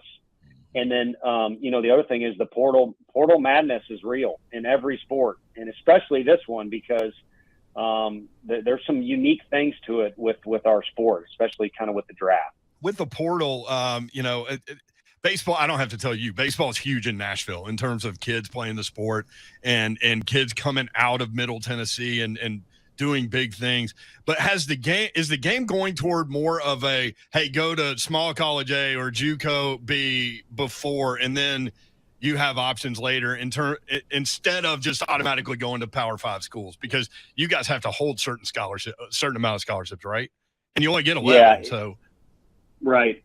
No, it honestly is. I had a parent come up to me and say, hey, he's probably a guy that's maybe a little bit more of a mid-major and play right away, and then he wants to prove he can be at a Power 5. And it's like, at first you want to say, well, what about being loyal to your school? And then at first it kind of hit me like, that's the first time I've heard that. And it's here, it's real. Because I used to get coaches that or players, what if I go to this school and show you I can do well? And you'd have to say, no, that's not, you can't do that. It's not allowed per the NCAA. Well, now it is. And it's sad to say, but it's a free agent market, and I don't know that it's going anywhere. So maybe just embrace the chaos. It's a good time to have success though, right? No, it is. You want a brand name that people know a lot about. So because the portal recruiting is much different than recruiting these young kids. You typically build a relationship with these high school families, and these guys who leave their school in the summer and have to enroll 2.5 months later at the most. They want to know. They want to know where they're living. They want to know where they're going. Mm-hmm. And since we're all talking freely on the air, unfortunately, a lot of these things happen before they even happen, if you know what I mean. Yeah. Maybe somebody already kind of maps out a plan and back channels a thing. Yeah. And, so maybe it goes down quicker than it really should. But for the most part, you don't have a lot of time to work with. So it kind of goes down quick when it does go down. Well, Coach, I'm going to preface this question with one of my favorite coaches back in the day that got the most out of me, that helped me to grow as a player, as a person, always had his players' backs, but was a super emotional kind of coach. And I know some have said the same about you, that you're an emotional coach, and some criticize you for that. What would you say to those that do criticize the showing of emotions? Yeah, I mean, I thought the first thing you were talking about was like, I hope no one knows I cry during movies or anything like that. Me too, Coach. And guess what? Yeah. Davenport hammers me for that. I hammer him for being a softie, Coach. Hey, if you sit there on the couch and it's dark and you're invested, you got some emotions going. Now, I think I'm the only guy on the planet that hasn't seen Top Gun. But Slay, I don't know. I'm supposed to go tonight, Slay's Coach. going tonight. Come with me. I guess my invite got lost in the mail. Yeah, you will. No, You will cry in that one. I'll go ahead and tell you. No, I kind of have my head buried in the sand or more invested into what we're doing here, and I'm not on social media now. There's loud enough things that make their way back to me. I don't know if that's a big issue or what type of people say that or whatever. But for me, I would love to walk around town with a shirt on that says like, I don't care, or something that would be cool or gangster like that, but I'm just like any other human. I'd like to be liked. But at the same time, when you play this game, you realize that as a young age, you don't have control over the rain. You don't have control over this. So if you don't, why waste a bunch of energy on it? And I think the one thing that we had going on this year is a bunch of guys that were only worried about us. Our family circle got very, very tight. And at the end of the year, you had a lot of fans, and it stinks. This is the first time I'm bringing it up on as it relates to media. At the end of the year, let's be honest, there's Vol fans that were upset or wanted to go further. There's people in our league that were trying to say, you're going to win. And we weren't worried about the next game at all. We were worried and upset that we didn't get to be around each other anymore. Mm-hmm. And I promise you the sentiments would be the same from our players. And I'm not trying to get all sappy on you. I'm just telling you, it got to be such a close group. We liked each other so much that the ultimate battle we lost was against time. We no longer got to kind of be around one another. And you can't have that unless everyone's more putting their energy into stuff that we can control and that stuff that involves us, not anybody else. Wow. Tennessee baseball coach Tony Vitello with us on 3HL. So, Coach, to that point, what did you tell your team after that loss to Notre Dame? A lot of it was me just if I could have ever done anything better during the season, during that weekend, during that game. It was probably nonsensical, emotional talk, but I was just pleading with them. And then more importantly, I guess you're taking me back in time, so I'm trying to replay it all in my head. Something I brought up was just how they affected people. I have people come up to me crying and telling me how, like, their family has gotten closer because they rally around our team, or they used to like baseball and now they do. And then I could go more dramatic with different examples of how they changed people's lives because of how they were. And I told them it literally could be a 30 for 30 special. And I know you guys know most of our story, but if you knew all of it, it is a 30 for 30 special season. There ain't no doubt about it. And they created that. And it's something that'll never go away. And it'll be their legacy. And, you know, I think more than anything, when they go, you know, come back to campus in 10 years, they'll realize, only had one trophy, well, maybe two. You won the whole league, but they kind of won a hidden trophy there that they'll be one of the most talked about teams of all time. That's exactly right. And from our perspective, having done this job for as many years as I have, Tennessee forced people to have an opinion about college baseball, right? Like, forced people to watch it. And so some people called your guys confident. Some people called your guys arrogant. What I would say is, and we said it repeatedly, Tennessee baseball had swagger. Did your team feed off you to gain that, or do you feed off them? I think, again, if you were to do the 30 for 30 special, I think what happened was that 5 years ago, there was a bunch of people that were sick and tired of getting their brains beat in around here. And we joined and kind of added some things to it. So it was a bunch of mixed ingredients that started before we even got here. And then you start piling in more ingredients. A kid like Drew Gilbert that's going to bet on himself, and instead of picking the best programs in the country, he's going to come to one that he thinks can be one of the best programs if he joins it. And then, again, sticking with my crazy thoughts in my head, I think this thing got to the point where the noise was so loud, some of the kids started to act differently based off what was out there. You know, if you watch the Bad Boys special, hey, they had like three guys that were kind of thuggish a little bit, and Bill Lambier was a goon. But Joe Dumars and Isaiah, those two are the nicest guys in the world. But it's like, all right, if everyone's going to call us the Bad Boys, then we're going to be the Bad Boys. Embrace it, right? And and some of that was good. And then also some of it was bad, because the one thing that happened in the Georgia Tech game, again, this is the first time I've said it, it really bothered me, because most of what people say about these kids is false. They you know, a moment on the field when you're wearing a costume and you get excited, who cares? If you talk about real life, Drew Gilbert's as good of a kid as you will find. I'll take that to my grave. But, you know, the one thing that happened in the Georgia Tech game, you can't deny. It was just a dumb moment.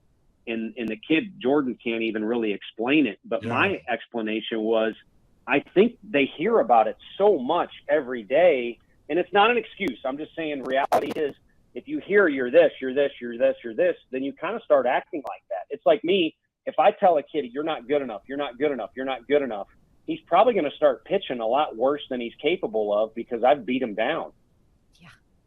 Coach, I think, man, with your young student athletes, man, is something that you put in them, and something they put in themselves. Like you said, they're tired of getting their head beat in. I was there for Kentucky and Tennessee basketball game.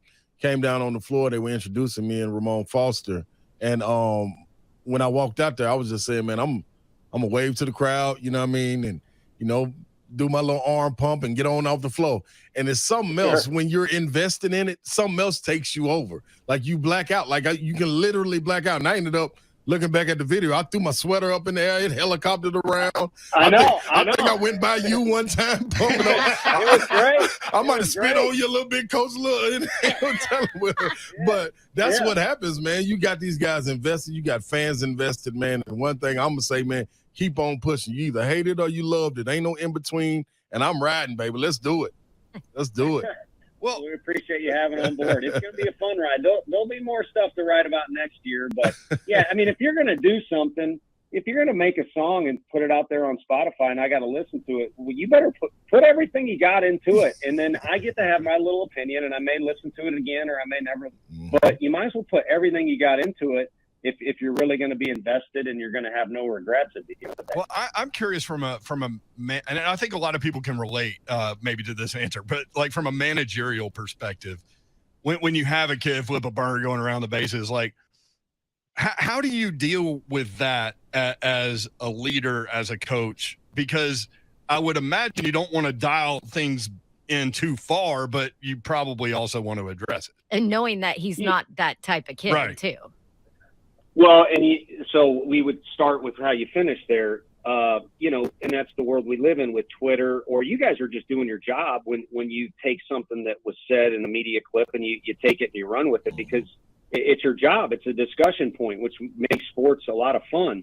But what we have in this day and age with Twitter is you've got a snapshot moment. So I didn't even know about it, but when I do kind of come to and get all the information, it's like, okay, here is a 3-second emotional moment where the kid has no real explanation. Or I could look at 364 days, 23 hours, and all the other minutes leading up to that second to judge this kid. And I mean, he's an aw shucks. I tease him about being from Alabama, but he's a pretty smart kid, and he's an aw shucks, yes sir, no sir, and he's literally a kid I have to tell, go home. He's taken too many swings, and so we addressed it, and I could have maybe made myself look better by putting out there to the media what our deal was. But if I put all that stuff out there, I would cost kids money in the draft. There's been a lot of stuff go on in our locker room that even the media, as prevalent as it is in Tennessee and Knoxville, doesn't know about. And to be honest with you, I think we're real fair to you all. You should know a lot, but if it's a real locker room, like a Tom Brady locker room, or one that's going on there with the Titans, some of that stuff needs to stay in-house. Yeah. And that's how we do some things. And again, I think that's one more thing that led to our guys getting tighter. And hey, our guys are not perfect. We need to get better at some stuff. We didn't win the national championship, but there's a lot of people that see how close we are in the dugout, and they're a little bit envious of it. I don't mind saying that, even though it's, kind of beating, pounding my fist on my chest. That's all right, Coach. You cool. You got a vest on underneath it. You beat it. This yeah.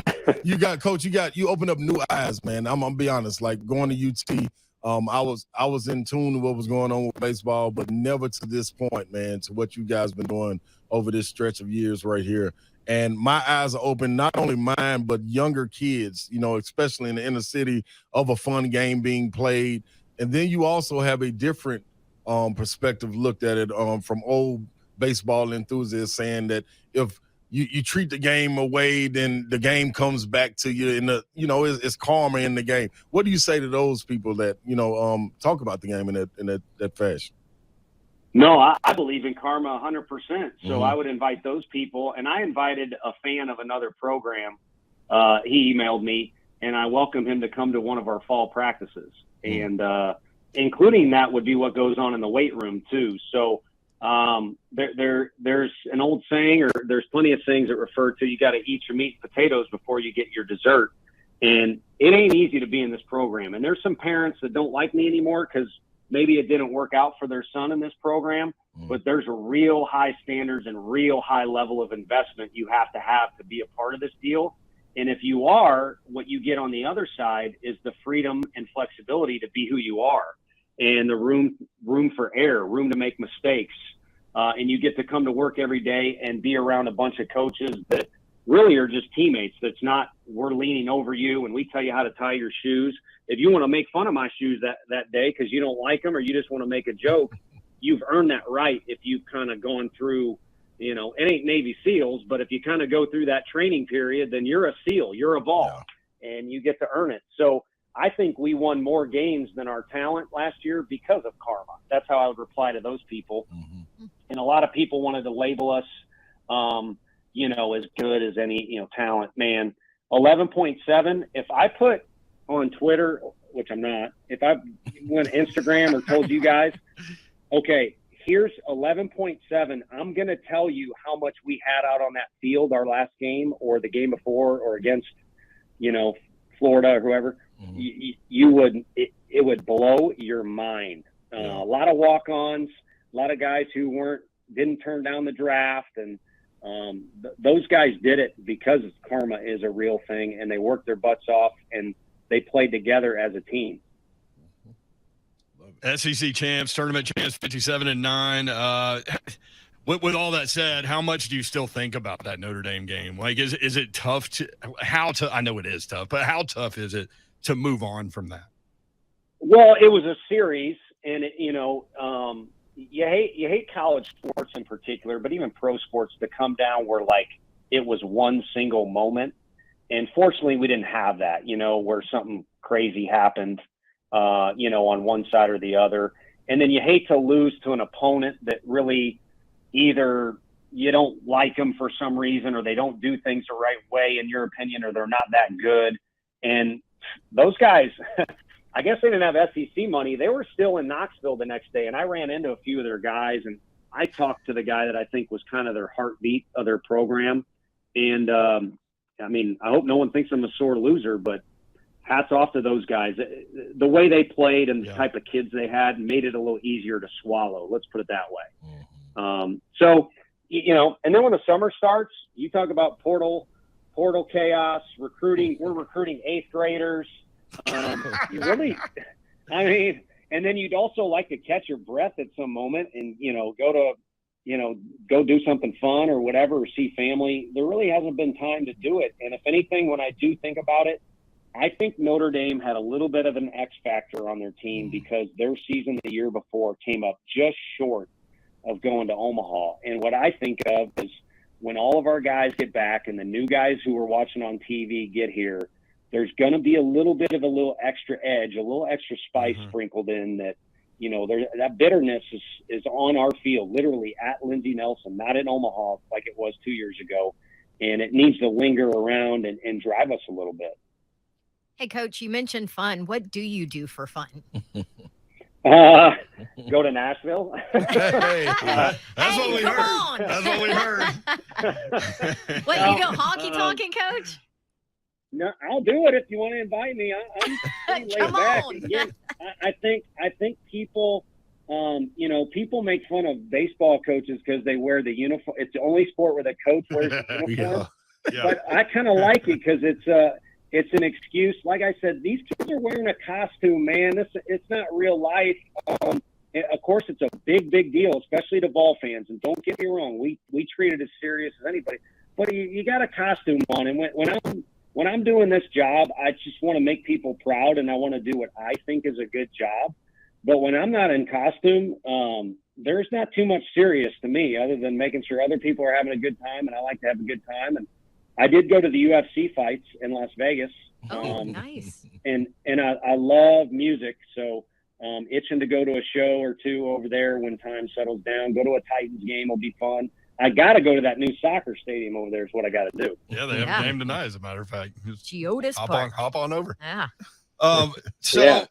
Obviously you have a couple of unbelievable pitchers coming back. Who are some names that people might not know that might be that might have a big impact for you next year? Well, again, the draft in the portal is so crazy because guys jump in the portal that are draft eligible. And one of them is from right in your backyard there, Zane Denton. Yeah. And what a crazy story if he ends up on our campus playing, because he's the guy who hit the ball off Dolander and bruised his arm. And that was the play that preceded a lot of chaos with the umpires and ejections and stuff. So what a funny story it'll make, but he's a guy who could be a massive difference maker for us. And then a real fun one is Maui Ahuna is a great name. He's already got a sushi roll named after him here in town. He's a Hawaiian. So go to Nama Sushi if y'all are in town. I'll give them a little plug. But so good. Maui's from Hawaii, and that'll add a cool little flair. We had an Australian shortstop a couple years ago. So those are two guys that stick out on the offensive side. And then A.J. Russell's a kid from the area there, too, from Franklin. That's a young kid developing into a thin frame body. But he's going to be a guy who's going to be an arm people look at and be like, man, we have to deal with this guy for 2 more years after this one in the league. So just a few that stand out. Reese Chapman is a kid who's from Denver, and kind of a Peyton Manning connection. He actually is related to some other people that I won't get into it now, but Reese Chapman as a kid, if we can sneak him through the draft, he was hitting balls off our scoreboard today because he's here for summer school. Good. Nice. Well, you got a big transfer coming in from UConn. I don't know if that's signed, sealed, and delivered. I don't know if you can talk about it or not. I think we're literally at the moment of where I just got an email, but let's just play it safe. And, we'll see what the draft happens with all of our guys. Yeah. But maybe one of the more interesting stories of the draft could be a guy who went to where Jim Calhoun used to win a lot of basketball games. There you go. I like that. How much fun did you have during the regular season and on into postseason? I know it didn't end the way that you wanted, but how much fun did you have with those guys? For whatever reason, you guys have like the Howard Stern trick going where I'm just being way too honest with you with all these questions. It's really funny that you I've just driven. I don't know if that's a compliment or what, but to me it is. when I think that guy is the best interviewer out there because he it's a conversation.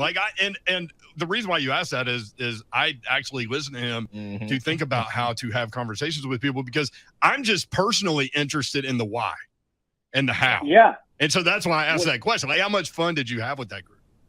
Yeah, and you can sense people when they're with them. They're like, oh, they know they're gonna like Ben Affleck is like, he told everything, and it was like he knows it's coming, and he knows he maybe shouldn't on some, but he's gonna do it anyway because Howard's so good at it. He got in but trouble anyway, for that one.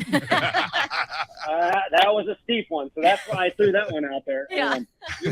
For me, I've been daydreaming a lot when you drive to Atlanta or Birmingham is where a lot of games are to watch, and it's like I don't know. And I don't know that anyone else cares listening on air, but I don't know how much fun I had because it was like, when are we going to get punched in the mouth? And obviously we did at the very end, but we did not expect to do as well as we did going into the season if you would have quizzed all of our coaches. And then we had some injuries too, and it was a train that kept going, and it's not supposed to be that way in our league. I don't know that it'll ever be that way again for us. Maybe it will be. But I was kind of on my toes and on edge and trying to make sure the guys realize this isn't reality. And so I don't know how much I really did. The SEC tournament was the most fun, and being around the guys during non-game time was unbelievable. That's where I had the fun. But in the spring during some of the games and in between games, it was weird. But trust me, winning's better than losing. So we won more than we lost. Overall, it was a great time. How important was it for you to get a guy like Quentin Urban Hart back? I hope I'm saying his name right. Director of Sports. Yeah. And Coach Q, everybody calls him life-changing, program-altering. He was not in the dugout in the spring because he did take that job with the Cubs. It was a really hard conversation in the winter because me and him are buddies and we're coworkers. And I didn't want to talk him out of doing something that maybe he wanted to do. They made it hard for him to say no. He's the head MLB guy, and he went and did it and realized his niche is what we need here. He's a culture builder. He's into personal relationships. He's into blue-collar work. And pro ball is not better or worse than us. It's just different. And it wasn't up his alley. And to have him back is key because what he did for us last summer and fall in the previous 4 years is build an environment around here that allows me to just coach and have fun. I don't have to tell guys, how to be disciplined or how to eat or, push them in the weight room or punish them. So it means everything to have him back work-wise. And then just as a person or human being, I got one of my best friends back around me every day. And so maybe I won't act a fool as much next spring. There'll be less tension. Don't do that. You do you, man. Yeah. You be you. Or let me come back to fool, Coach. Cry at movies, yell at umpires, get ejected. I don't care, man. All right, I'm gonna take your recommendation. I'm gonna blame it on you next time somebody criticizes. Just tell them Slay, Coach. Slay. You just say Slay. Slay did it. That's what we cool, do. Man. We just blame it on Slay. Hey, next time you're in the Gulch or Midtown or wherever you are rolling around Nashville, holler at us, man. Beer's on us. Okay, you got it. I'll gladly do it. It'll be soon. All right. See you, buddy. Thanks, Coach. See you guys. All right. There's Tony Vitello. Hunk, you got this break situation managed? Oh man, we are good to go. I mean, 30-minute interview with the Tennessee baseball coach. I mean, it's fine. It's fine. It's fine. says We're you fine. can't do? Y'all, We're fine. I should have asked him. A lot of our listeners were asking if he is single. Oh, he is single. Oh, he's single. Listen He's to how he single. was talking. Oh, he's single. He'll be here. What I've been told about Tony V is literally that he is married to baseball. Mm-hmm. Like that's his thing. So Sean McVay. Well, you can have. There's room for a little side thing, Yes, it is. like wife. Oh, okay. wait, so the wife is the side piece or Yeah. baseball's the side piece? No, the wife's the side piece. she's the basically. side That's all gotta be the real Yeah. thing. All right, we got to get out I of got a here. prospect for him. Oh, listen to you. All right. Matchmaker. I got a friend. When I we- know somebody. Just saying. When we come back, Big 12 commissioner said some interesting things about Texas and Oklahoma. That's next here at HL 104.5 The Zone.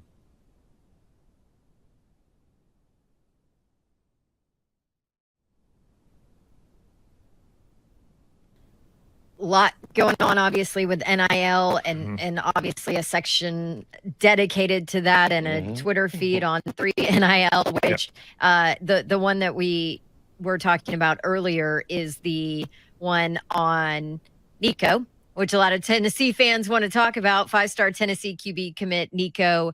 How do you say his last name? Just Nico. Okay. Like Prince. You know? NIL valuation Yeah. has surpassed $1 million. So explain to those that haven't stumbled upon this how it all works. So first of all, Nico, I want to say this because I get a chance every once in a while to watch tape of kids. I am not involved in the scouting and ranking process. I think that kid is the best recruit prospect in this class by far. Wow. Okay, just to be clear, he is phenomenally athletic. Look at his volleyball tape. His accuracy is going to improve, but it's already good.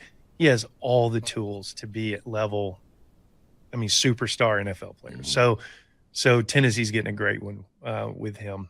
So the valuation is really interesting, and we have a SaaS company that was started in London. And this young man named Nana Bansul and Tiki graduated Princeton, was Eton, and he's a math stats guy, brilliant young man. And we got together about 6 months ago and started talking about the constructs of building a valuation system around name, image, likeness. And so he got together with his engineers, and we built this. And here's the way I would kind of explain it. The first thing that we did is when we started this valuation is we looked at the world of influencers and what your social values were. And so we did a lot of research, and we knew what influencers were making for their social deals. And we built our formula initially around that algorithm, and then we extrapolated back into the world of high school sports and college sports. And so that was the first piece. Then what we started doing is we started laying on performance metrics, big games, winning the Heisman, college rankings and ratings and those type things. And then it just kind of went from there. But to summarize it, we have 3 areas that we build our data sets around. The first is P for performance. How good is the athlete on the field? The second is influence, which is heavily weighted by their social influence, their engagement, and so forth. And the third is exposure. And exposure, think about it from this perspective. A high school athlete, not named Arch Manning, doesn't have the exposure that a college kid. All the way from a college kid, where do you go to school? And with all due respect, a player that plays at Alabama, his exposure is far greater than that one that plays at Wake Forest. Also in the exposure algorithm is the position that you play.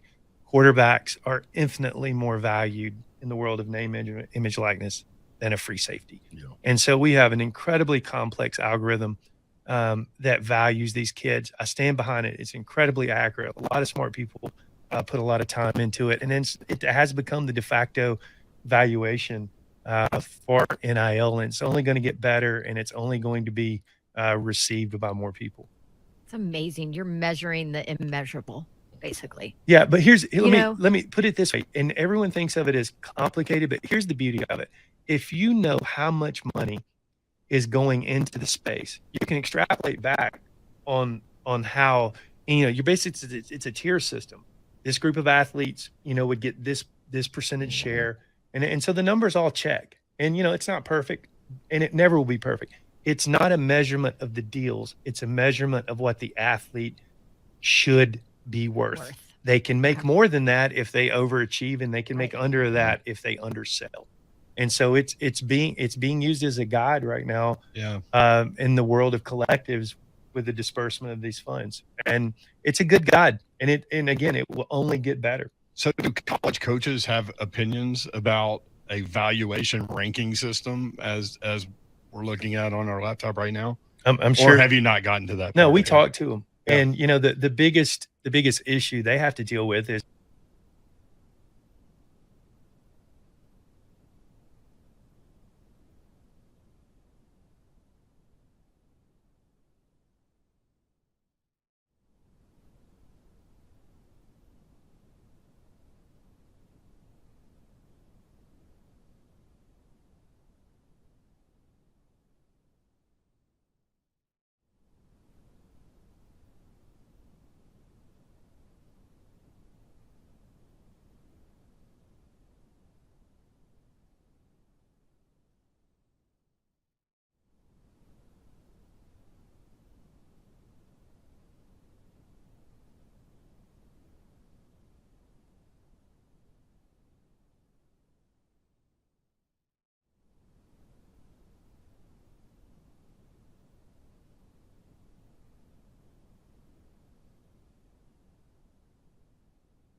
Nice little mix there from Coach Mack today with that one. I hung it up when Coach Mack started talking about, we're talking about practice.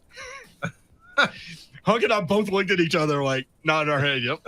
Got to mix that up. Yep, there's only one way to go with this. Hey, that's good. Fun show today. Tony V, man. And we're getting the messages that we typically have when he's on the show. I'm not a UT fan, but how can anyone not like that guy? He's so freaking honest, dude. He tells you exactly what he thinks. That's what you want. That's what some people want. And he cries at movies. Hello. True. Yeah, but you hate that. I know. I rag on people for that. I know. He's gonna cry at Top Gun. So are you, Slay. We're gonna see. We're gonna see. Telling you right now. You going tonight? I'm going. You get in the rumble chair, the chair that like rumbles when the It ain't there no more. That? It's not at that. It's not showing in the 4D. You waited 2.5 months to go see it. Of course, it's not. I've been on a Bonanza. Casamigos, thank them. You telling me Casamigos has caused you to not see Top Gun? Yeah, because I ain't in my right mind. And then I can go in there and be shaking and rattling in the chair and jittering all around. Be the earth on everybody. That guy's honest too. You feel me? That's definitely true. John in Nashville. John, what's up, man? What's up, guys? So yeah, you guys know me. I'm no UT fan by like any stretch of the means, but I am a baseball fan and I'm a baseball purist. And the purest thing about baseball is that you're supposed to have fun, and Tony Vitello's got that in spades. He's got me wanting to suit up for Tennessee, and my granddaddy's rolling over in his grave at the thought of that. That is great. You know, it's interesting because obviously we hadn't talked to him since the season ended, but talking about the bird flip going around first base, and he's like, you could look at that one moment in time where a kid says he basically blacked out, like he has no explanation for what happened. Or I can go with the 364 days that I've been around that kid and know who he is and all of those things. Yep. You can be in the middle of it doing it, and you'll be asking yourself, "What am I doing?" Why? And it still it still happens. When you are investing in something that deeply, like that, that's part of it, man. And this is, man, it's no way to explain. It's no way to explain. Right. And I'm as sure he said, there's no excuse for it. No, it ain't. It ain't. Oh, not at all. And I can imagine that you can relate to this on some level because you were an on the edge emotional player. Without question. I remember like the clip that they put out, UT put out, and I put out a couple of times after Keon caught his dead body. I showed my dead body playing against Georgia. And after that play, running back down the court, Georgia called a timeout. That's Slay for dunking on a guy ridiculously. That's right. Yeah, my bad. Put him in a chalk outline. That's right. Yeah. So I when they called the timeout, we were in front of Georgia's bench. And I went over there and started getting the crowd hype, stomping in front of them, telling them to get up like that. And I didn't know that that's what I was doing, but that was all the way out of order. Like, that's a tick. Like, if somebody would have got up and pushed me down, like, they would have been all the way in the right. You know what I'm saying? But during that moment, the crowd rowdy, Georgia's ranked, we at home, like, let's get up. You know, so you black out, man. I totally understand. I think all players do. So it'd be cool to see him do the TV thing over the week. He said he that's needs gonna be dope. Figure out how to tie his tie. When is that? That's the 17th, right? Yeah, it's Sunday. It's Sunday, Monday, Tuesday. Women don't understand that whole learn. Like he was being real with that. I got to figure out how to tie the tie. Like we as men don't wear ties anymore. Like, and I love it. Like I always thought suits look good, but why are you wearing them? And so I could totally relate to that. I think most guys can relate to that. Like it's been a long time since I put a tie on. I have to go to YouTube. I have to go to YouTube and watch a YouTube video as I do it. Oh, you just come to me, huh? I got you. Really? I leave them tied, man. Yeah, I knock it tied out. Boom. The only thing I can't tie is a bow tie. I can't do that. But everything else. I've never even tried. Josh on Twitter at 3HL1045. Great interview as always. I hope Dawn hooks up Coach V with her friend just so I can see Dawn Davenport T and wear UT orange on a regular basis. Oh yeah. Ooh, She would I have would totally have to too. Wouldn't have no choice. Ooh. Ah. Hey, you think the Cougars would go after Tony V? I think they would go. Yes. Just go look at the Twitter feed when he was hired back in 2017.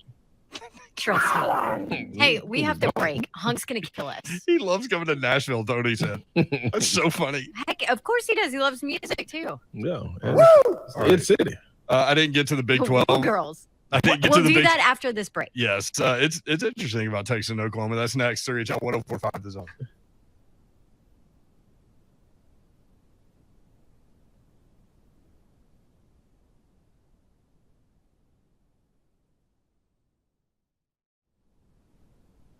Hi, I'm Ryan Kelly. Is it time for some updates around the house? Last year, our average client received over $52,000 with a simple cash-out refinance. Let's make those home remodeling projects a reality. Start now at thehomeloanexpert.com.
3HL 104.5 The Zone. Brett Doherty, Don Davenport, Ron Slay. So the Big 12 media days are going on this week. And the commissioner, guy named Brett Yormark. He's the new commissioner. New commissioner. Bless his heart. Yeah, he's a drummer. Oh. But he was CEO of Rock Nation. And now he's a Big 12 commissioner. He wants to make the Big 12 younger and hipper. Okay. Tell me more. He wants to make the Big 12 younger and hipper. How do you do that? You've got that soundbite? Here's the soundbite. He'll tell you. From my perspective, again, Bob has positioned the brand in a great way, but I think there's opportunities as I learn a little bit more about the brand and our fan base to become a little bit more national, to position our brand a little younger, hipper, cooler. Hipper cooler, baby. Well, like, be like Coach Kyle and have Drake come into the Big Blue Madness. Interesting. He also said he's not against Texas and Oklahoma leaving early for the SEC. Way to just throw that out there. Let him go then. Well, I mean, you got that too?